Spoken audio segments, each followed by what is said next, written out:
vida tuvo vida al sentir tu ternura, al mojarme tu pasión. Si vieras mi ansiedad o tan solo imaginaras mis deseos de verte, te daría la misma vida por poder tenerte cerca de mi corazón. Y siempre me despierta la alegría, se va porque mis sueños pude amarte. Si tú estuvieras, sé que mi mundo sería diferente. Tendría el destino, mi mundo en su suerte, y volverían sueños de primavera. Vuelve mi reina, que a mí la vida se me está acabando, en tanto el alma me está destrozando, y aquí en mi pecho no caben más penas. Si tú estuvieras, si tú estuvieras, sé que mi mundo sería diferente. Tendría el destino, mi mundo en su suerte, y volverían sueños de primavera. Vuelve mi reina, que a mí la vida se me está acabando, en tanto el alma me está destrozando.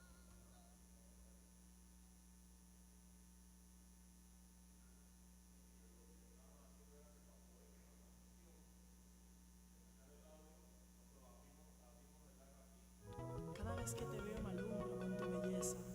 Me enloquezco por darte un beso y acariciarte por todo tu cuerpo. Pero no tengo el valor de decírtelo en la cara, y te lo expreso en esta canción que dice así.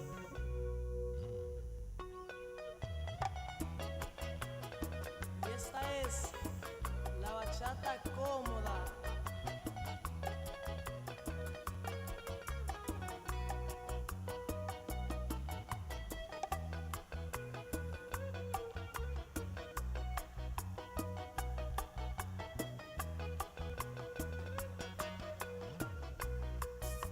Siento las ganas de hablarte, decir que te quiero, abrazar de amor. Sin rodeos, sin palabras, besarte a lo loco con toda pasión. Siento las ganas de decirte frases bonitas desde el corazón, pero no me atrevo a hacerlo porque yo no sé si te gusto, mi amor. Y dime, mami, si busco un hombre bueno, uno que sea sincero, igual que yo. Dime, morena.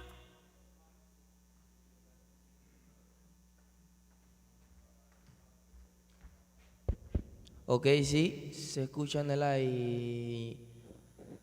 Ok, dos, sí, probando.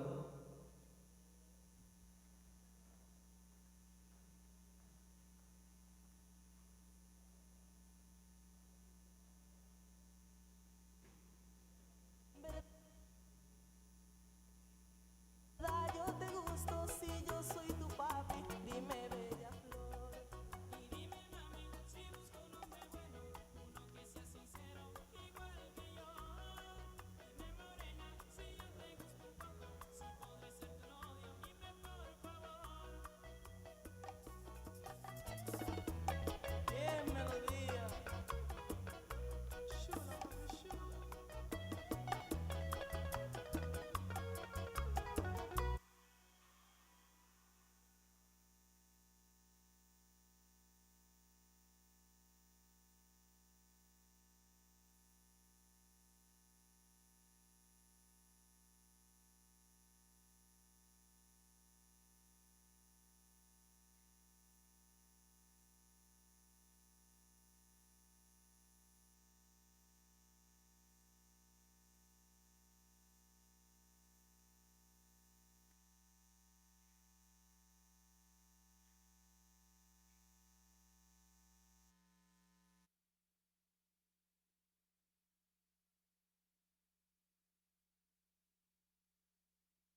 Sí, dos.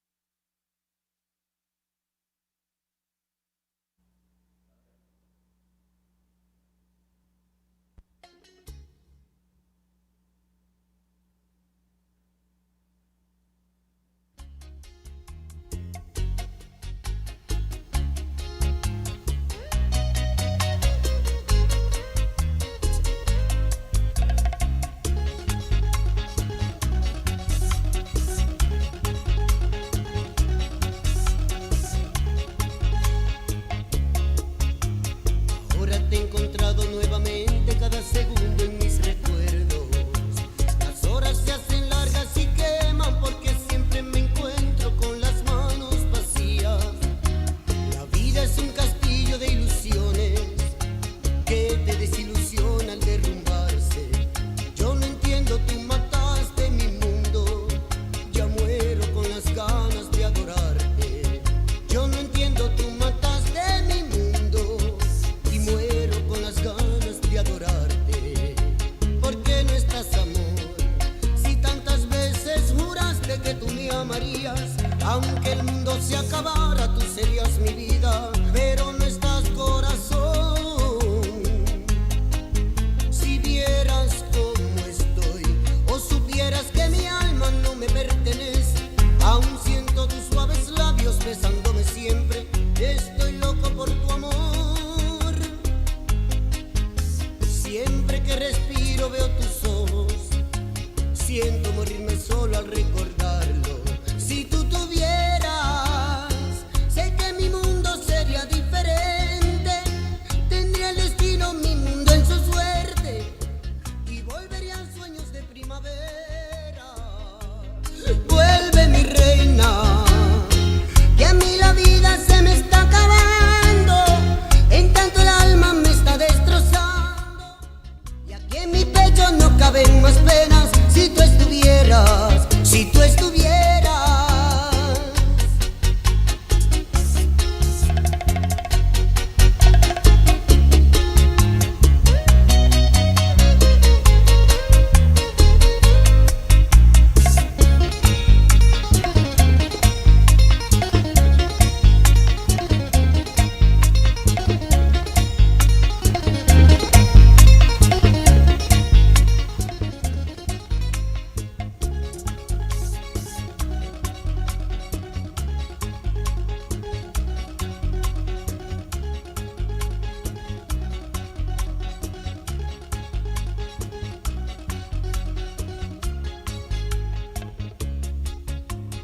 Ahora una lágrima me encuentra cada mañana.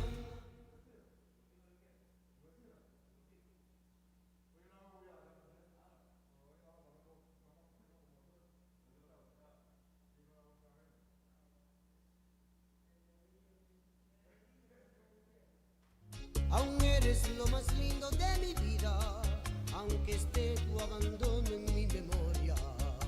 ¿Por qué no estás, amor? Si el cielo nos vio querernos con las desventuras, si mi vida tuvo vida al sentir tu ternura, al mojarme tu pasión. Si vieras mi ansiedad o tan solo imaginaras mis deseos de verte, te daría la misma vida por poder tenerte cerca de mi corazón. Y siempre me despierta la alegría, se va porque mis sueños pude amarte. Si tú estuvieras, sé que mi mundo sería diferente. Tendría el destino, mi mundo en su suerte, y volverían sueños de primavera. Vuelve, mi reina, que a mí la vida se me está acabando. En tanto el alma me está destrozando, y aquí en mi pecho no caben más penas. Si tú estuvieras, si tú estuvieras, sé que mi mundo sería diferente.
closer I get to you.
sí. Hey, hey.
2, testing, testing. ¿Se oye bien allá atrás? ¿Listo? Gracias. Creo que estamos bien. Prueba, prueba. 2, 2, 2 por 2, 22. 2, 2, 2.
Hey, hey. Sí. ¿Se fue a? Bien. Sí, 2. Ok. Esto es una adivinanza.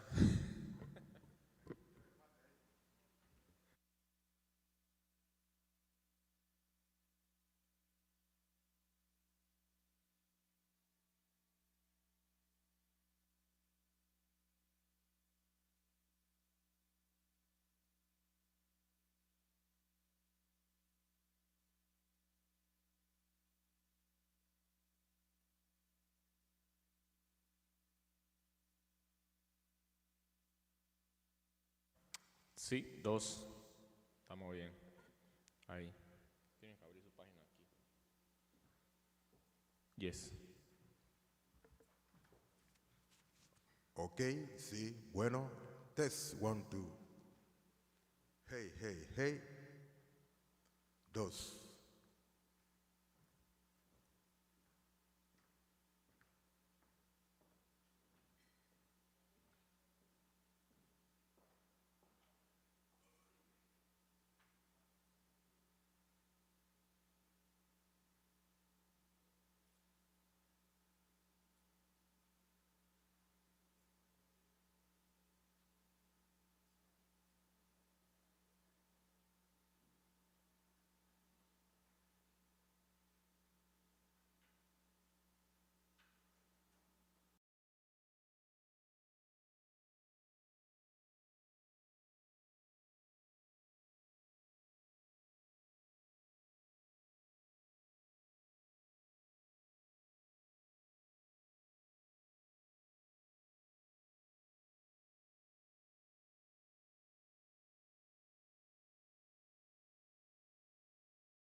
Sí. Muy buenos días. Good morning, each one of you, to this wonderful, beautiful day. We're ready to start this new meeting where we will be sharing opportunities of commerce and business through our countries. Bienvenidos todos a esta nueva sesión, a este nuevo día, donde vamos a estar compartiendo conocimiento, experiencias y, ¿por qué no?, nuevas conexiones comerciales entre nuestras naciones, que el punto principal es, pues, el bienestar de nuestra gente. En primera instancia, voy a llamar a la doctora Mélida Harris Barrow, fundadora e imagen de este gran evento. I'm going to bring up at the stage Dr. Mélida Harris Barrow, who will give you the welcome words given the opening of this event. Give a round of applause. Thank you.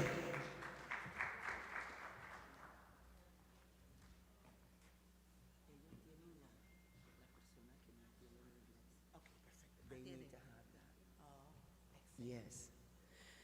Buenos días a todos. Soy la doctora Mélida Harris Barrow, fundadora y presidente de la Cámara de Comercio Global de la Sexta Región. I want to make sure that everyone that don't speak English to have their monitor. ¿Todos ellos tienen su monitor? Yeah. Sí, muy bueno. I want to start off today by thanking the kings and queens that are here present. Yesterday was so great. Today is going to be great. But one of the beautiful things is I want to thank you all because this doesn't happen every day. This is historic, what we're doing here in Panama. Panama is a location.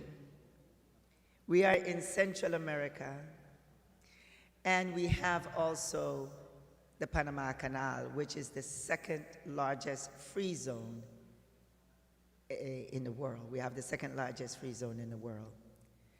And we have present with us the person that is the head of the free zone here to speak about the business opportunities here in Panama, but on the free zone. The reason why I have this section in our program, because it is not just about us reconciling with each other, but it's about business. This is how we are going to overcome many things. We are always, we talk about culture, heritage, but there's a limitation when it comes to business. And if we continue this way, we are not going to progress. This is why I invited the head of the free zone, which we are going to introduce, because I have a plan. I have a plan. The 6th Region Global Chamber of Commerce have a plan. And the plan is Africa, the Caribbean, Latin America, North America, and the rest of the world, we are going to do business with the free zone. Many, many, many Africans in Africa know nothing, absolutely nothing, about the second largest free zone in the world, and it's right here in Panama.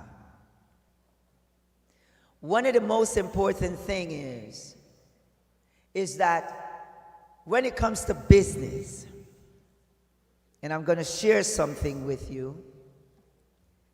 My brothers and sisters in Africa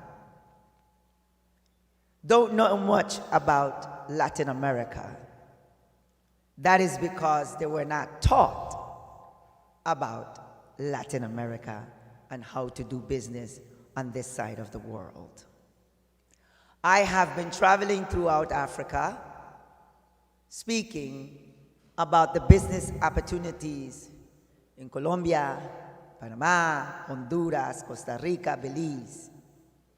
And it's something foreign to them that is going to change because the 6th Region Global Chamber of Commerce already have governments, members, NGOs in our chamber.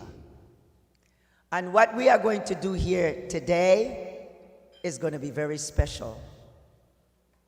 This is not a conference. This is about action. Because oftentimes when we come to a conference, we walk right back out with nothing. No relationship, no connection. Today you are going to present, and we're going to give you 10 minutes to present your business, your products.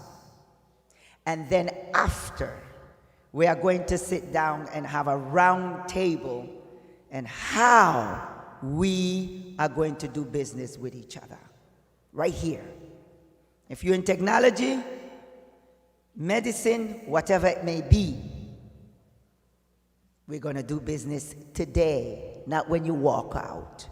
Today. Which is important. And one of the greatest things that I've seen, and that was way back then, that Dr. Marcus Garvey had a dream, and it came through. I'm following the footsteps. I'm not rebuilding, creating something new. You see, our forefathers did business back then. What's wrong with us? Why are we not following their footsteps? We have to follow and continue, not go behind. So I've had great readings about our ancestors, and I'm not going to recreate what they have done. I am going to follow and make it better what they have done. And that's what this is about today. Today, we're not going to walk out of here and not walk out with nothing. We're going to do business with each other, and we are going to change our mindset about how we do business. You see, you can start a business. Can you continue it? Many of us start businesses and we're going around in circles because of the lack of information. The 6th Region Global Chamber of Commerce is going to provide all the information you need, all the connections you need with Africa, with Latin America, and so on. Honduras, if you're listening to me, I want to thank you because Honduras gift to the 6th region. They have provided land for us to go to Honduras and build with each other. When I tell you, when a nation and your brothers and sisters give you land to come and build, it's because they want you there also to build. No longer, we are going to sit behind and watch the world go by. Now is the time for us to build.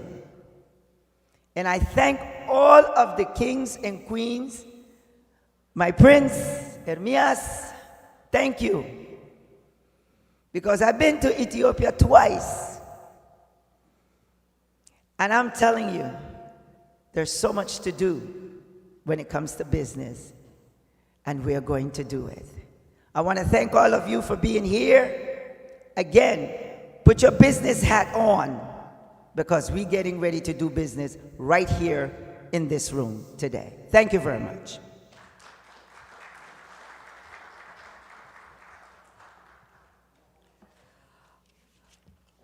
Well, after these wonderful welcome words from our dear Dr. Melida Harris, we given the opening of this event, the journey of reconciliation of Mother Africa and her diaspora, el encuentro de reconciliación de la Madre África y su diáspora, lo cual ha sido organizado por la Cámara de Comercio Global de la Sexta Región, which has been organized by the Sixth Region Global Chamber of Commerce, with their founder, Dr. Melida Harris Barrow.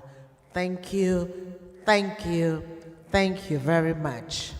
Now, ahora vamos a dar inicio con las palabras de el gerente, una personalidad no fácil de tener en casa y lo tenemos en casa, el señor gerente de la zona libre de Colón, Giovanni Ferrari.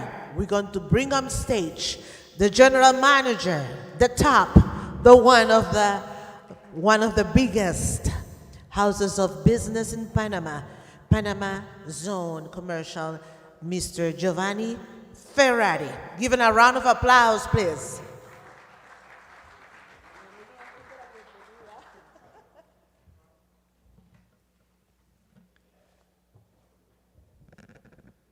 Thank you very much for such a pompous introduction. I hope that I am as worthy as I can to the presentation given. I'd like to, first of all, give my thanks to Dr. Harris for organizing this event, as well as to provide me the opportunity to showcase, to explain what the Colón Free Zone is and the potential it has. To all our royal friends that have come to visit Panama, I'd like to give you the following message. Africa and Latin America are the two continents that are lagging behind economic growth. If we need to compare ourselves to Europe, to Asia, and even the northern part of the American continent, we have much to do. And I don't think that the rest of the world is going to give us anything for free. So really it is our duty, it is our task, we owe it to our citizens to work together and to create those opportunities. Commerce is perhaps one of the best vehicles to create that well-being for our citizens. So it is not a possibility, this is a requirement, it's a necessity to unite. And I sincerely hope that today's event will create the pathway to be able to unite these two continents which need to catch up to the rest of the world. May I start with a short video which gives a general overview of the free zone, and then I will go a little bit more detail about the characteristics of the Colón Free Zone. The video, please. Can we start with the video? El video?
We are small.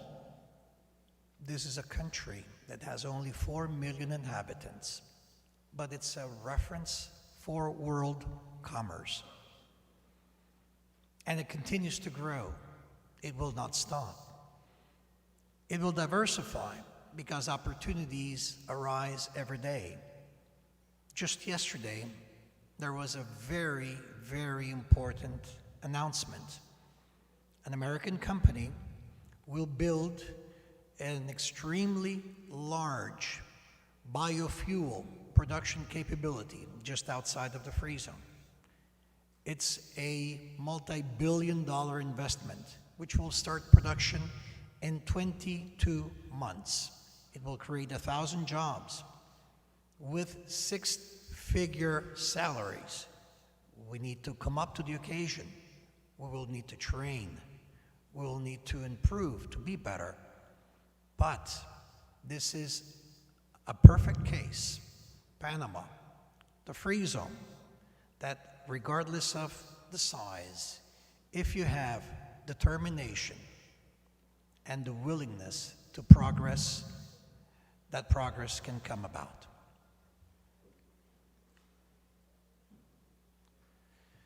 We started out back in 1948, and the reason for the free zone to become what it is today was because of the result of the end of the Second World War. During the conflict, we had an overly large amount of American servicemen to defend the Panama Canal. The Panama Canal was a geomilitary strategic point that the United States needed to defend from the attack of the Axis powers. The Pacific Fleet and the Atlantic Fleet of the US Navy needed to have that accessibility to move between both oceans. However, when the conflict ended, there was also the reason for many of those servicemen to go back to their homeland. Our economy in Colon collapsed because it had wrapped itself around this overly large servicemen contingent in the city. The US government accepted to provide a consultancy service to the country. And a consultant by the name of Lyons suggested that because we had the Panama Canal and the ports, why not dedicate part of the city's streets or blocks, to have goods that could be unloaded and loaded from those ships that transited the canal and touched our ports. The president back then conceded, and thus the free zone was born. Not happy with that, the American government also contributed with American companies to start their operations within the free zone. These were pharmaceutical companies that actually manufactured, packaged, and distributed out of the Colon free zone. Shortly after that, ship chandling companies that needed to provide goods to the ships that touched port were born. And those two activities is what today are the forefathers of our pillars, which is one, the logistics sector, international firms having inventories and having operations out of the free zone to deliver those goods into the countries nearby here in the region, and the commercial side where companies are actually engaged in import and export operations. Today, the free zone, and these are projected figures for 2022, should reach upwards of $13 billion of exports into the nearby countries. Not bad for a country in which only 4 million inhabitants and the city of Colon around 50,000. So we are overachievers, we'd like to think.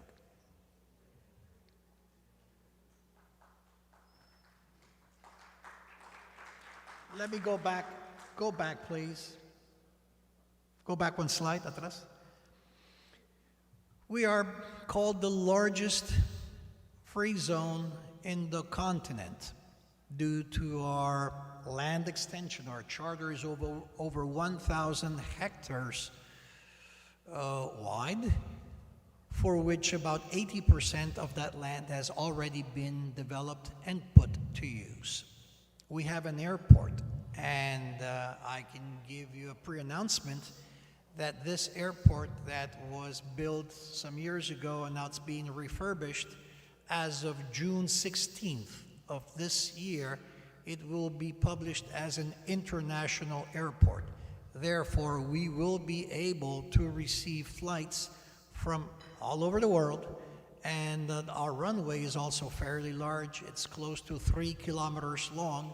Therefore, we can receive airplanes up to the size of a 757. However, that airport will be also used not only for passenger, but for cargo as well.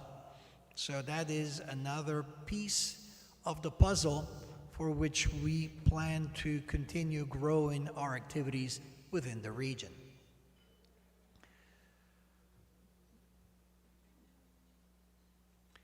This slide really tells a lot of things. It has many messages. First of all, it gives us a glimpse on how world commerce looks like today. By choice, we have placed the Asian countries, the South Asian countries, as the manufacturing center of the world. And those goods flow, for the most part, eastbound to come to the American continent and to be able to access both coasts, the Pacific coast as well as the Atlantic coast. We don't like to use the term Atlantic so much. We like to use the term Caribbean. When you speak of the Atlantic, it is a dull, gray ocean. When you speak of the Caribbean, then we can start thinking about beaches, sand, sun, tans, palm trees, and all those things that really do call on the attention for the tourist industry. So I have been trained by the tourism agency not to use the term Atlantic, but rather Caribbean. I like that myself. However, we can see clearly that those goods that leave from Asia to come into the American continent, the location, the prime location to travel to is Panama because of the Panama Canal. The Panama Canal hosts 6% of world commerce. So we are a reference for everything that is produced and commerced around the world. Naturally, it was chosen here because it's the narrowest point on the continent. That's why the Americans chose to build the Panama Canal here. Let's remind that the French understood this first. Or maybe we should go back in the time of the Spanish colony with King Charles V, when he decided, or he saw, the logistics challenge of bringing the gold and the silver from Peru to make it back to the crown. And therefore, he said, we should build a canal. The technology was not there. With the French, they had the success of the Suez Canal. Yet, the challenges that the country imposed made it impossible for them to finish that work.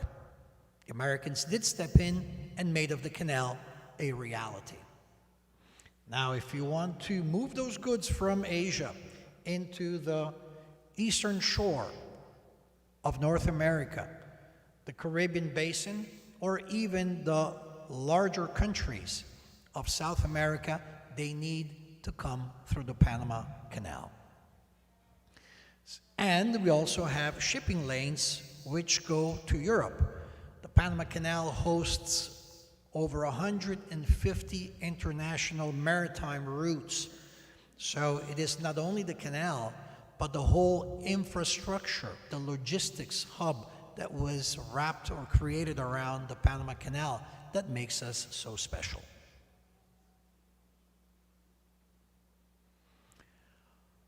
On a closer look at what we have, we can find some very interesting facts. We don't have only one canal. Lord and behold, we have 4. We have the waterway, which is the Panama Canal, but we also have the railroad, which is instrumental to be able to transit containers from one coast to the other, and 2 roads, the highway and the old road, the traditional road, for which also there is quite a bit of trucking to move goods between both shores. Besides, we also have the ports, the 5 world-class ports, which today are in the top 20 in terms of efficiency in Latin America. And the airports, as I mentioned, we have an airport that will soon be inaugurated. And of course, the airport in which you arrived, which is the Tocumen Airport. We also have a 3rd airport, which is Panama Pacifico, which used to be one of the alternate airports for the shuttle to land in case there was bad weather in California and Florida. So we do have some remarkable facilities that now are being used for world commerce.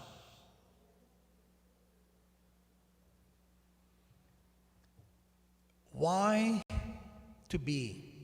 Why to invest? Why be in the Colon Free Zone? And here we have some of the pointers. Well, the first one, I think it was clear from the previous slide, that location is paramount. The proximity of the free zone to the Panama Canal, which can be measured in meters, is also another advantage. Panama has the largest merchant fleet in the world, depending on the parameters that you use, but it's among the largest, and it's also something that Panama leverages on. The 5 world-class container ports that I mentioned, and the free zone has over 2,600 corporations established within, local and international.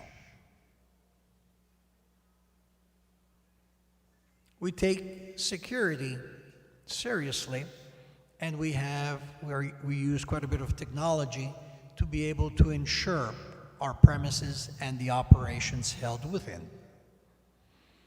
We also understood the necessity to have the freight forwarders that have the reach to be able to bring goods into the free zone and to re-export them to other locations. We also have been able to manage to bring together the different government entities that need to be present to regulate the flow of goods in and out of the free zone. And our incentives.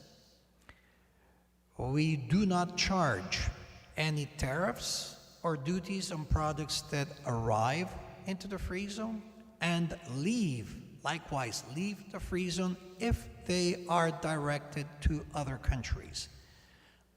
Only when those goods are directed into the local market, then of course our local tax code applies, and those tariffs, sales tax, income tax apply. But if the goods enter into the free zone and leave to go outside of Panama, there is a full tax exemption of all sorts. And last but not least, another of our strengths, and perhaps one of the greater ones, is the use of the US dollar. We don't have a currency to speak of. We don't have bills. We have some coins. You should take some of those as souvenirs. But our tender currency is the US dollar, and that is what circulates within our economy. What can you do in the free zone? It looks pretty much like you can do anything as long as it's legal.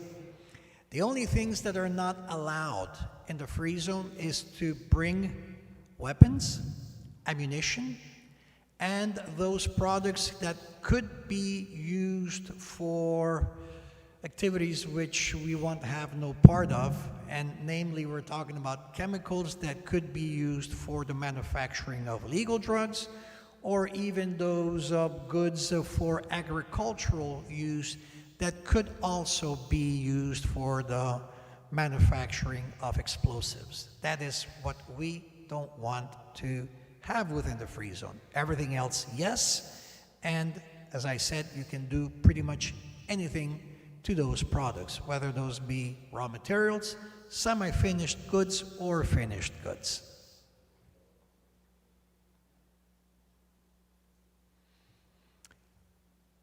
How do you establish yourself within the free zone?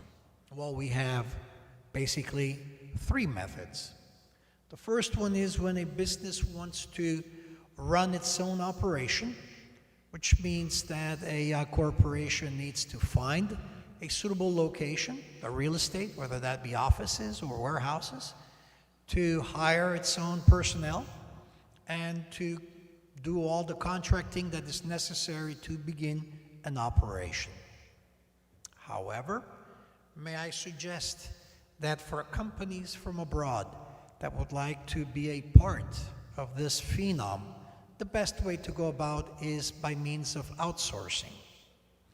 The method of having your own operation, of course, provides you with a heavy fixed cost structure, which tends to be inefficient, especially when you begin an operation.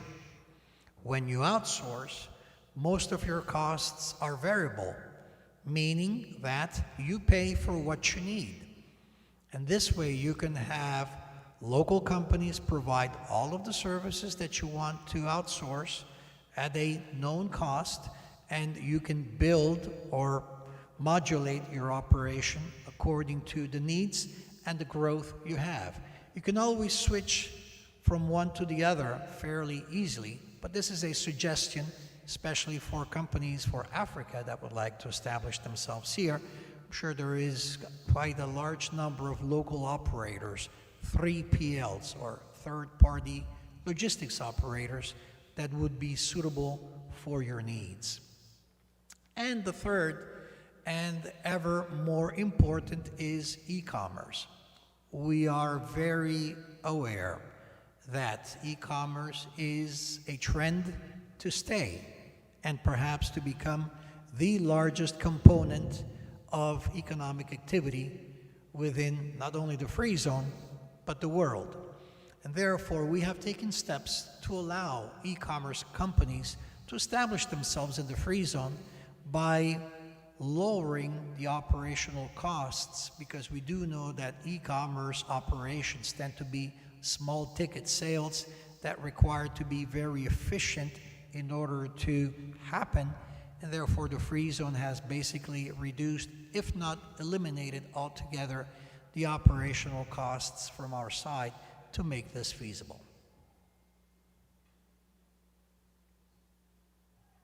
Here we have a summary on how much does it cost to establish an operation within the free zone. This is when you start your own operation, by meaning you run your own show. And these costs, of course, do not include rental, staff hiring, but these are just the costs that the free zone levies on companies that want to operate within. So for a company to set up its own shop, we're basically looking at a cost of close to $5,000, $2,400 plus $2,500, so that's $4,900. And you also need to leave a down payment of a little over $5,500. So with a little over $10,000 on a yearly basis, you would be able to have permission to rent or buy real estate and to staff and to provide all the other necessary services that you would need. When you outsource, The foreign company only has to pay 2,500 companies because the other costs are borne by the logistics operator.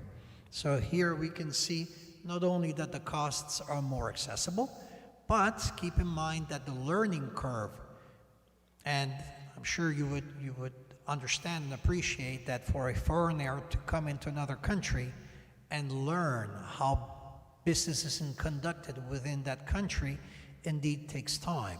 So this really offsets or fast tracks a foreign corporation to start business here within the free zone. E-commerce as well only has that same cost, 2,500, but all the transactions that enter, goods that enter into the free zone and leave the free zone are totally exempt. For the other operations, for the non-e-commerce, there is a cost of $15 for goods when they enter and they leave the free zone.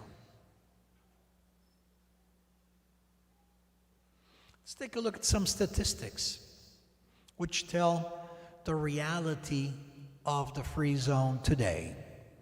The first one that we're seeing is imports. And again, here we see a reality of world commerce today. The share of China into our imports, when you add Hong Kong and Singapore, we cross the 50% threshold. That for us is worrisome.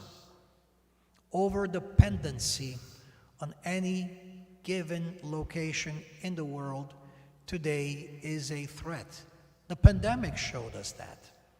You cannot depend on a single player, or as the saying goes, you should not put all your eggs in a single basket. So this is a chart that for us is something to ponder and to work towards finding a better balance. NAFTA is also an important player with Mexico and the US arising to about 11%, and then of course we have Europe, which is close to 15%. But those two together do not reach the volume of China. And this is a better picture because this is where the goods go. And here we can see a more balanced picture in which we have no single country that makes up 10% of our operations. Panama is the largest, but we don't see Panama as a risk country because for the most part, those operations or those imports in this case that go from the free zone into Panama happen to be for companies which belong to the same economic group, or they go to companies for which the local finance sector knows them well and it's in dollar denominated, so we don't see our business figure into Panama carrying any risk whatsoever. From there on, we have countries from South America as well as from Central America. But as you can see, they really do not comprise an overly large percentage of our business. The Caribbean islands, though, I think this is an interesting side. We have over 20%, of course, comprised of many islands, some large, others not so large. But here it shows that we have a good opportunity because there is the know-how and there is the trade lanes in which we can provide goods to.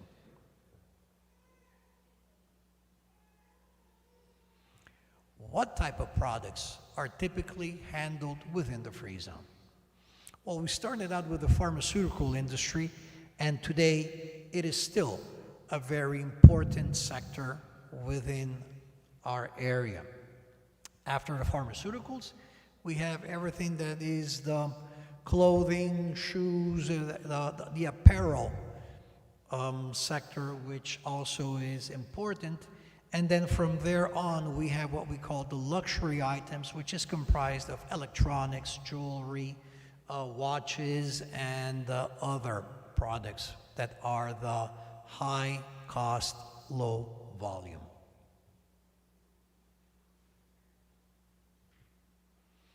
This is the same picture on the outbound side, which pretty much tells the same picture, just different value-added elements added to those sectors.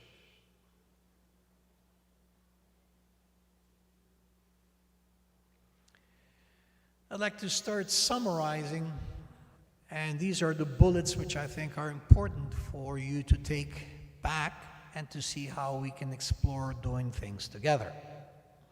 The convenience of establishing your operations within the free zone is we do have a fairly large number of visitors that come from nearby countries, from Central America, from the Caribbean, from South America. We saw those in the previous slide, the pie chart where it tells where our experts go to. But those people physically get on the plane and come into the free zone to see what we have, what novelties.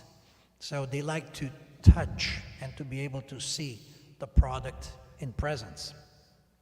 So it is an important point for any potential new player to establish themselves. The free zone does have already more than 70 years of business intelligence that has been accumulated. In 2023, we'll be 75 years old. Perhaps you will be able to accompany us in 2023 as we plan to have a grand celebration for these 3/4 of a century of being in business. But to be here, to be able to have that business intelligence, it is comprised of two factors. And those are two of the key elements, or the secrets, if you want to call them, for the free zone. The know-how, well, keep in mind that Latin America is comprised of a little over 30 countries in which they have different currencies, different laws, different rules, different languages even.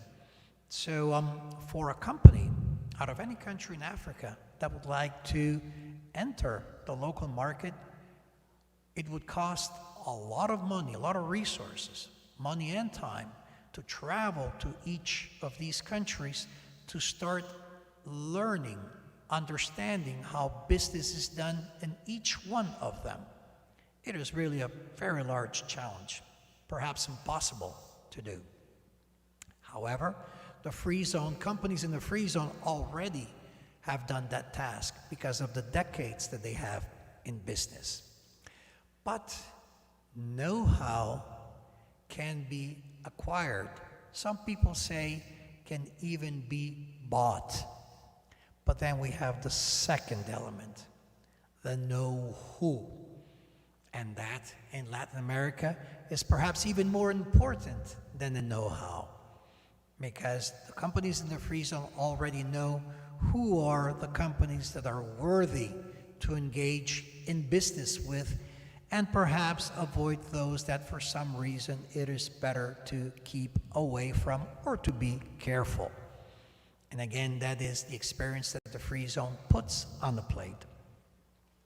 We do have a proven track record of international trade, needless to say, and companies in the free zone actually provide trade finance.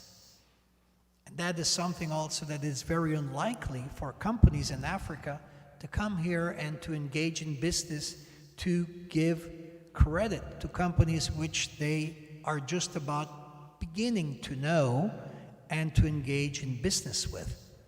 That is a very risky proposition. But the companies in the free zone do that, again, because they have the know-how and the know-who. But you need to be here, because if you are not close to your buyers, you will be in the wrong end of the competitive scale. Can you imagine people in the Caribbean, in Central America, or in South America buying products from Africa, knowing that their counterparts are on the other side of the ocean, that the products are there, they can't see them, or they have to travel there, whereas here it is much more convenient because of our transportation hub and the facilities that we have. Our airline, our national carrier, Copa, travels to over 80 destinations on a daily basis, from Canada to Argentina. So for these buyers to come to Panama, to come to the free zone, it is extremely easy to do, whereas traveling to other continents, of course, it poses challenges, difficulties, and costs.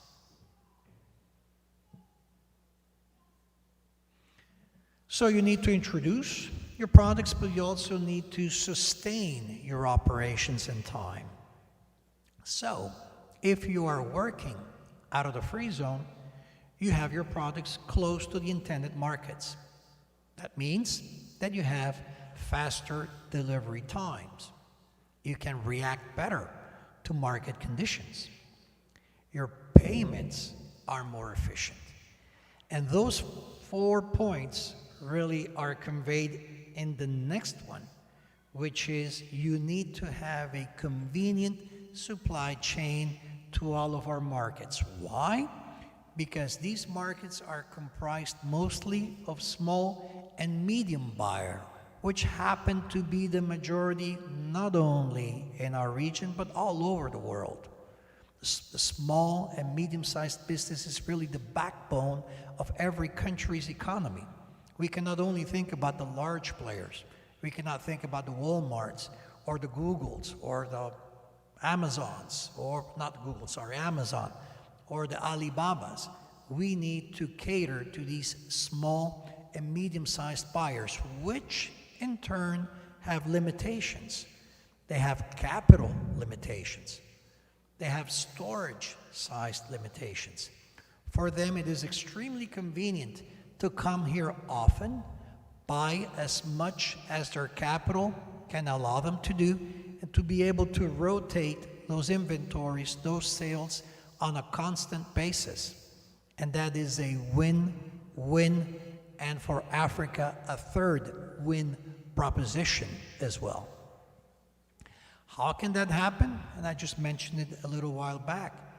That can happen because we have optimal transportation facilities by sea, by air, and even by surface, by truck when it comes down to Central America. So don't believe me. I could pass as a good salesperson. Trust these guys. They're all here in the free zone.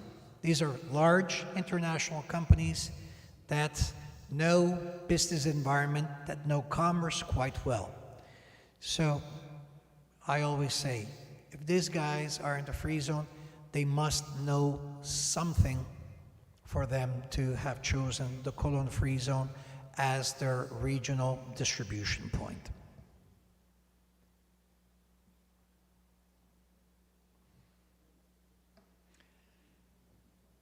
May I, and please, I beg your pardon for the expression that I will say now, may I tease you with a project that the Free Zone is working on.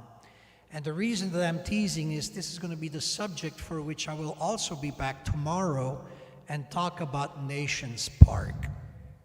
This is something that I think it's of paramount importance to Africa. But may I keep you with the curiosity until tomorrow. That way I can have you back here in the auditorium as well.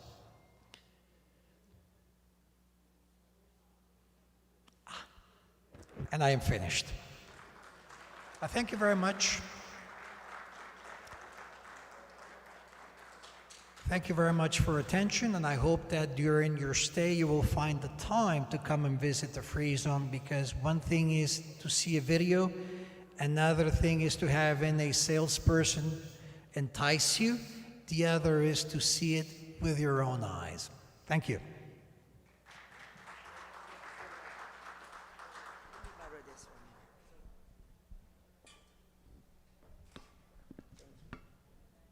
Thank you very much. I appreciate the presentation But I'm sure there are questions, and I have questions too. I would like you to take it back to the logistic. Sí, no, la parte de la mapa que tenías. La número 3, la del geographic location. Yes. La del mapa mundi, creo que es la tercera. Que tiene Asia, África, esa parte. Sí, esta. We have Africa, we have Asia, we have Oceania, Europa, y África. This is Africa. Everyone here is Africa. Now, when I look at the map, I told you this is going to be about business. No direction to Africa.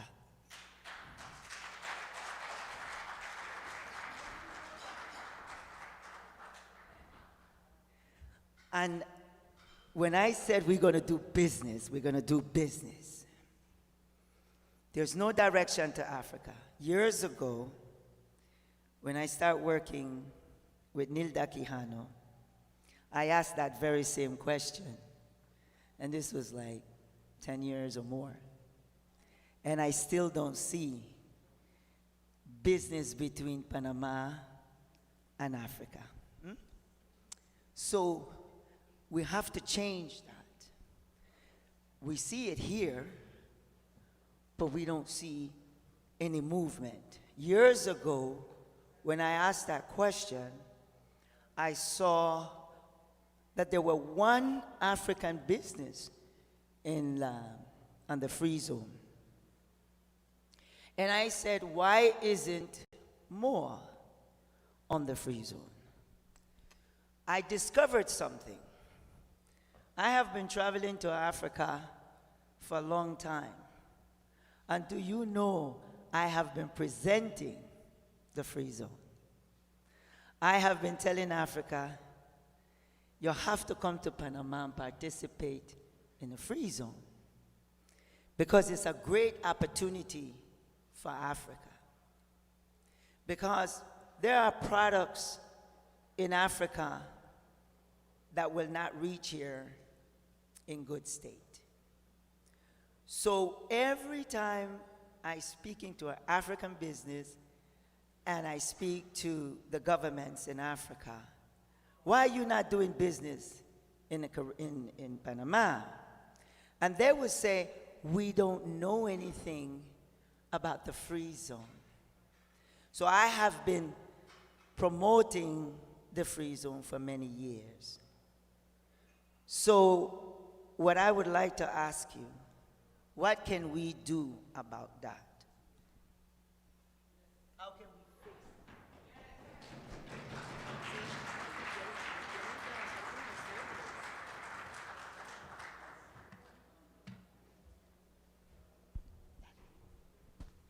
My dear Dr. Harris, I can vouch for the efforts that you have so much carried throughout time from many administrations of the Colon Free Zone.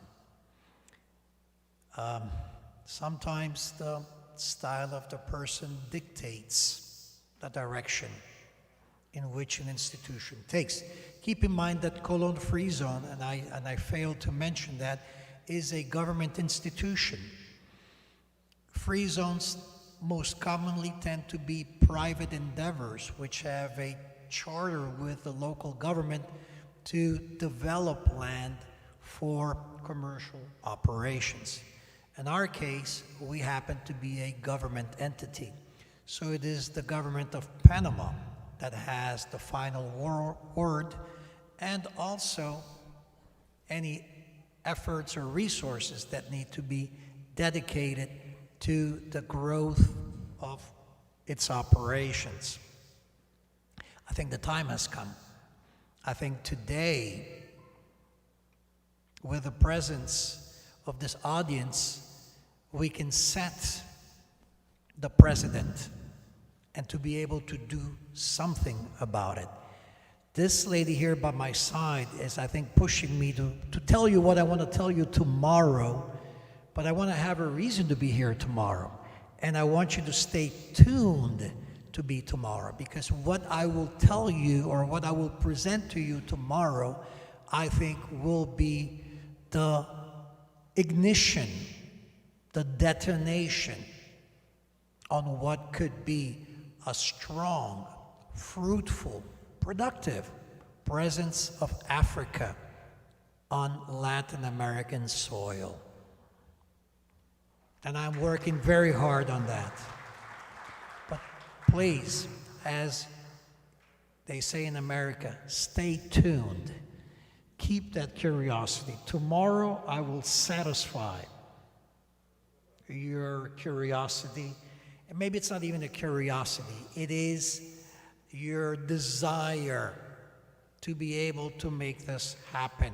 I am a firm believer that the developing countries need to work together to charter the course of progress.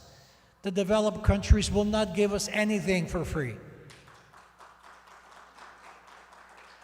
We can help ourselves for our voice to be heard and for our people to have a better tomorrow. And that I hope to be able to convey that message tomorrow. Can you wait until tomorrow? I'm going to wait till tomorrow, but that will be the end if you don't do something. So, and I'm going to say this. You see, in the business world, we cannot exclude Africa. You see, Africa can feed the world. It is just a mindset right now that we're working with. We can feed the world. It's just our mindset. But the journey of reconciliation of Mother Africa and her diaspora is going to be on that free zone with businesses from Africa and the world. Don't exclude Africa, because there's so much that Africa can do for Panama. Am I right? And he promised us that we're going to have a solution of that empty spot right there. Is that right, my brother? That is quite right. Okay. Thank you very much. Does anyone have any questions? Yes, ma'am.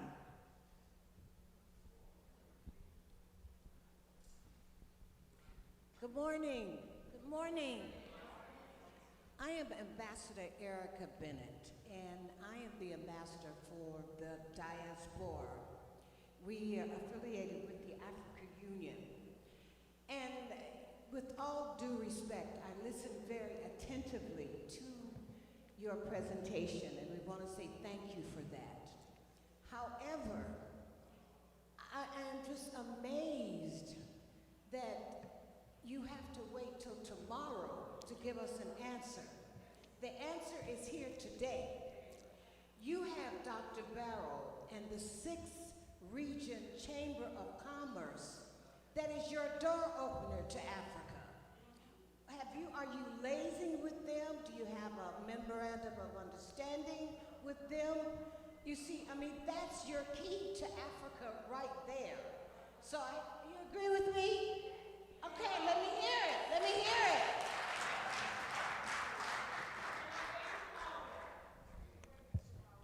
Ambassador, let's do the following. I will give you the full preview of what I will speak tomorrow, today, now. I think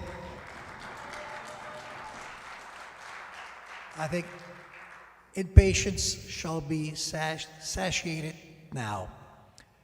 There is one single word that I think can encompass many truths, many challenges, and really the work that we need to do ahead.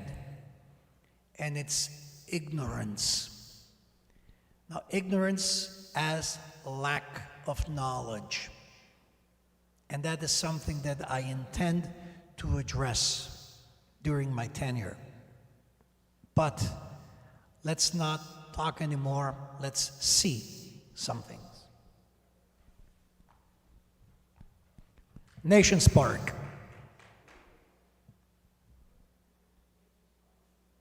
La presentación, allow me some minutes to be able to load it because we were not prepared to show this today, so bear with me.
Bayete.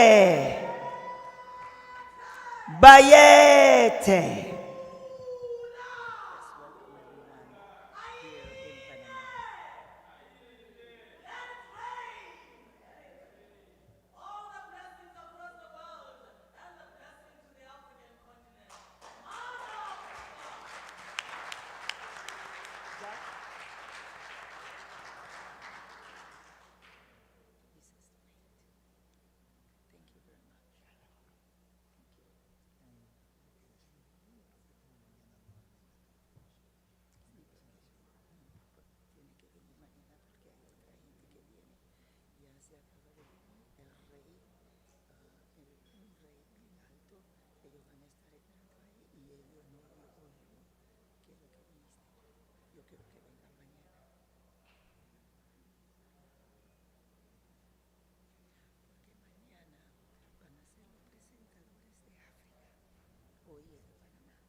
I want to thank everyone.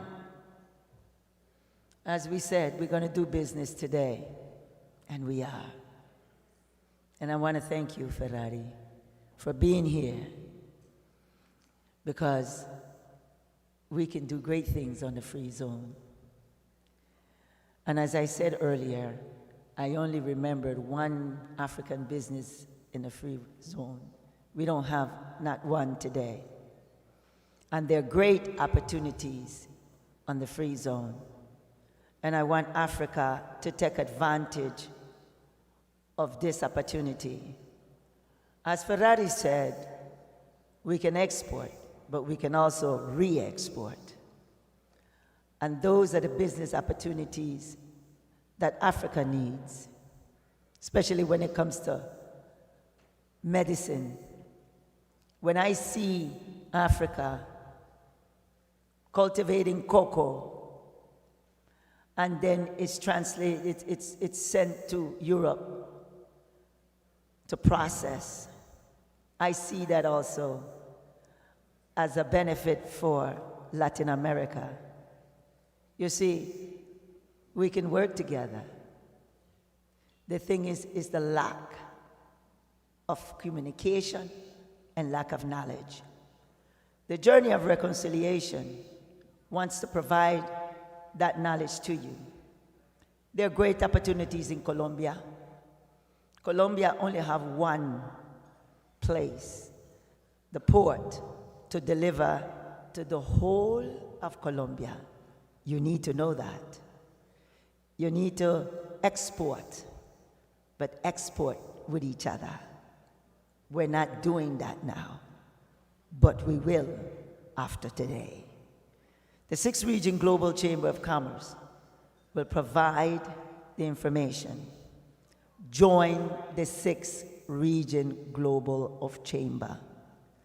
That is going to be our nucleus to exchange information, to provide information from the free zone, and many other businesses here. If we don't do that, if we don't have a nucleus, then we're going to keep going around in circles. Information is to be shared. And I want to say something to our brothers and sisters here. The information that you have, share it. Don't hold on to it. Don't say things like, well, if I share with this person, she might be or he might be better off than I am. Don't do that. We'll never get anywhere. Everything I know, I will share it with you.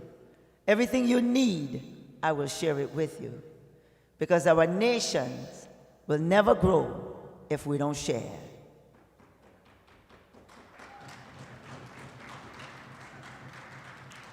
This is why I have the head of the free zone, so he can share what is out there. He's providing information. The thing is the information also need to reach to Africa. And that's what the 6th Region Global Chamber is about. Are they ready? Vamos. Thank you. Once this project begins, the genesis of this project is really Africa. The idea was born out of that question. Why don't we have any participation from Africa? And how can we bring Africa into our picture? But we also expanded on this, and we have come up with Nations Park, which, as the description says, it's the creation of a permanent space for the exhibition of what a country has to show the world. And we have divided that proposal, that presence, that showcase into distinct areas: tourism, culture or history, commerce, and gastronomy as well. So what we want to do is to create a pavilion. And perhaps some of you are acquainted with what the Expo Dubai had a little while back with the presence of over 190 countries showing their specific country to the world. And that is what we want to do here, of course, on a smaller scale. We don't have the resources that Dubai does, but I think that we can be instrumental to be able to make this a very successful project.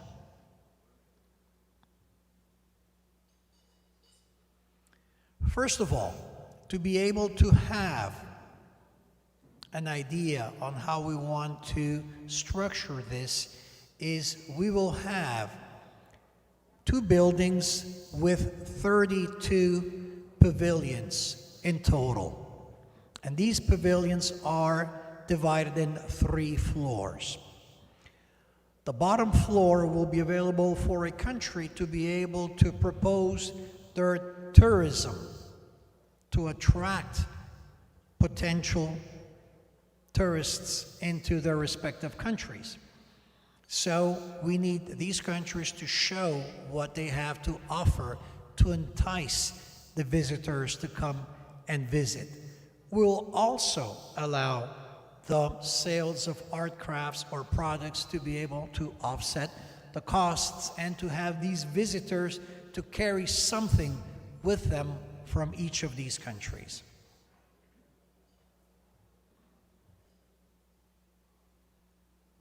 Cultural. And this would happen in the intermediate floor. We already discussed first floor, all the tourism attraction. The next, the intermediate floor would be for countries to exhibit their culture, their heritage, their history, or their folklore, the folkloristic part. That could be with clothing, music, art, everything that characterizes each country. We also want each of those countries to be able to show what their environmental protection efforts are, because that is very important, especially to our youth. To talk about the ethnicity or the cultural background, of course, will also be a very important element for which countries can develop on. Gastronomy. I think we skipped commercial. The commercial, did we skip commercial? I think we skipped one. Go back, back. So it's after gastronomy, okay, my bad. Let's go back to gastronomy. Gastronomia. Siga. Here we go. For countries to be able to organize gastronomic festivals in which we will have a kitchen and a dining area set apart for countries to be able to showcase what their gastronomic attributes are, that will be available as well. Here's commercial. Needless to say, we are a commercial area. So this is, and that would be the final floor, the top floor, where the businesses of each of these countries, their exporters, will be able to showcase their products. Everything that the country wants to export, that's where it would be. This will be an excellent educational tool. We envision not only the population of Panama, but for all the countries in the region in Central America, in the Caribbean islands, in South America. We even envision the African Americans from the United States to be able to have this unique opportunity, to be able to have these country pavilions so that they can appreciate what each country can showcase, can exhibit within. It will be educational because we want the youth of these countries to be able to come. And we are doing this, of course, with the help of our government, which is important to be able to have this as a project of national interest. We want to promote harmony. We want the Latin American population to be able to know more about countries in the world. We need to have African countries in this pavilion.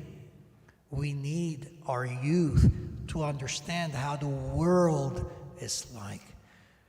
The diversity of the world needs to be appreciated in order to be kept, to be promoted. We don't have to say all the reasons why the world is tearing apart. We see it on the news every day. The lack of understanding, the lack of trust. There are many reasons for the world to be at odds. We need to do something to bring them together. And this is a unique opportunity for countries like yours to be able to present yourselves to a population in which, if we talk about Latin America, we're talking about 650 million inhabitants that perhaps know very little, if anything, about Africa. If we add North America, then we're talking about over 1 billion souls that need to have access to what you have, to what you are. So, this will also help us, Panama, to be able to bring about visitors. It will help our economy. We plan on the first year to have about 150,000 new visitors to come to Colón. We are planning to bring the average Latin America.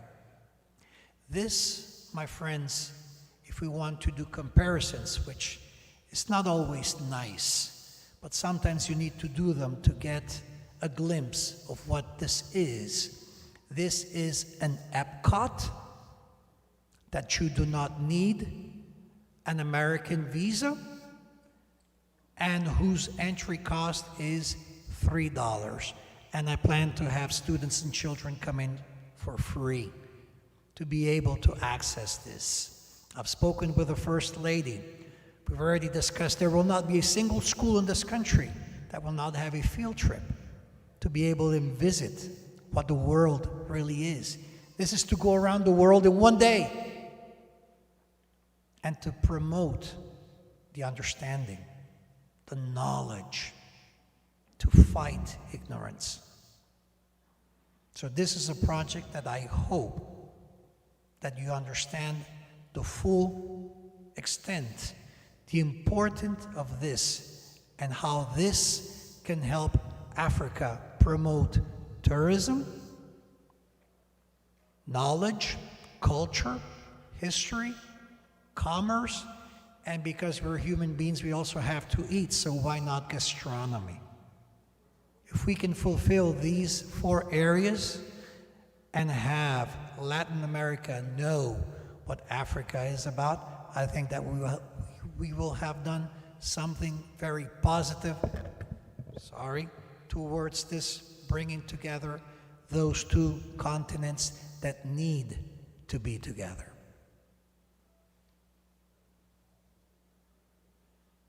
I think I've already spoken, but here you can see a picture on how the pavilions look like because they are already built. And it is our expectation to have this up and running by 2023, next year. I will gladly join you, visit you, and talk to the ministries of tourism, of culture, of commerce, to further explain what can be done in this area. I will get on a plane. I will come and talk. I will do anything to make this happen. This is a country project, but a personal project as well. And I will work very hard towards it.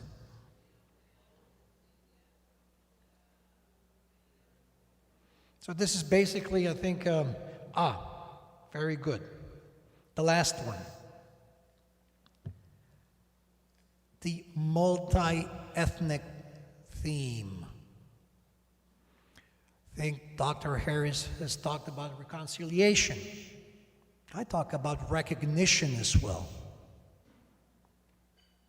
How has this region of the world evolved with the help of labor imported from other locations? How has the multi-ethnic composition of this area made us into what we are? And furthermore, where we'll be going to? This needs to be recognized. Panama will talk its share of the history. I've mentioned the railroad and the Panama Canal. Panamanian labor was but a pale percentage of the labor that came from the East and the West. It didn't come from within or the North or the South? Did we give them equal treatment? I don't have any qualms in saying no. So are we going to recognize that brawn, that have made some great feats of engineering, that today, for example, represent 6% of world commerce? Who will tell that story? Initiatives like this. That would be my contribution to something of a story that needs to be told and remembered to young and elders alike. Thank you.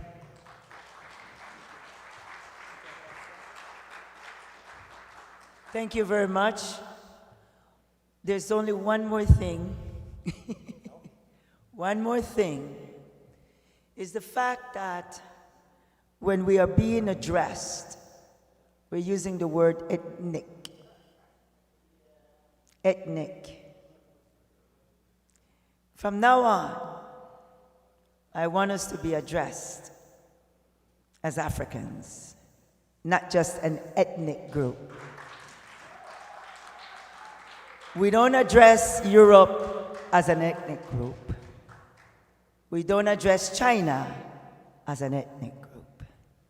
We want from now on to be addressed as African or Africa. Thank you.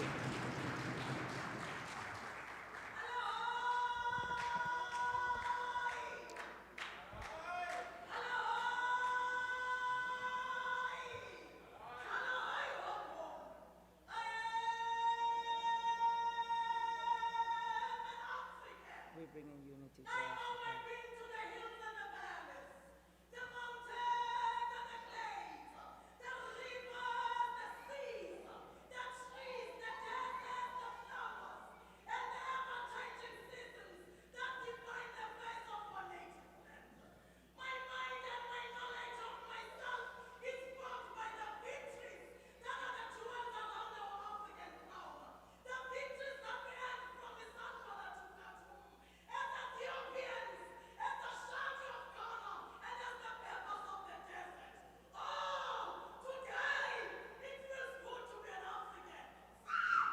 Thank you. Thank you very much. Who wants to take a picture with us? If there is any questions, please, again, this I will repeat tomorrow for those who will plan to attend tomorrow's schedule again. But any questions from?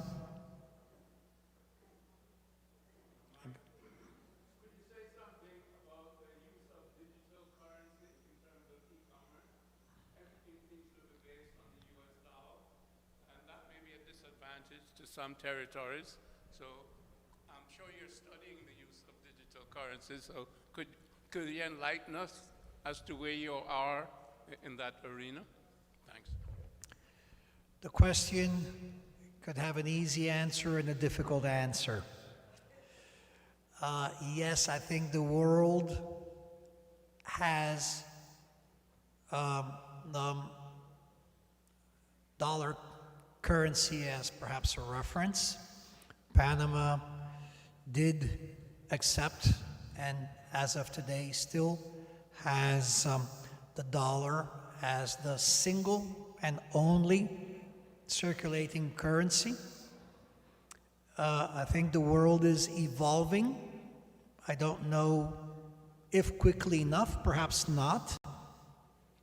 But to be able to be free, truly free in this world, the methods of exchange cannot be dictated by the few.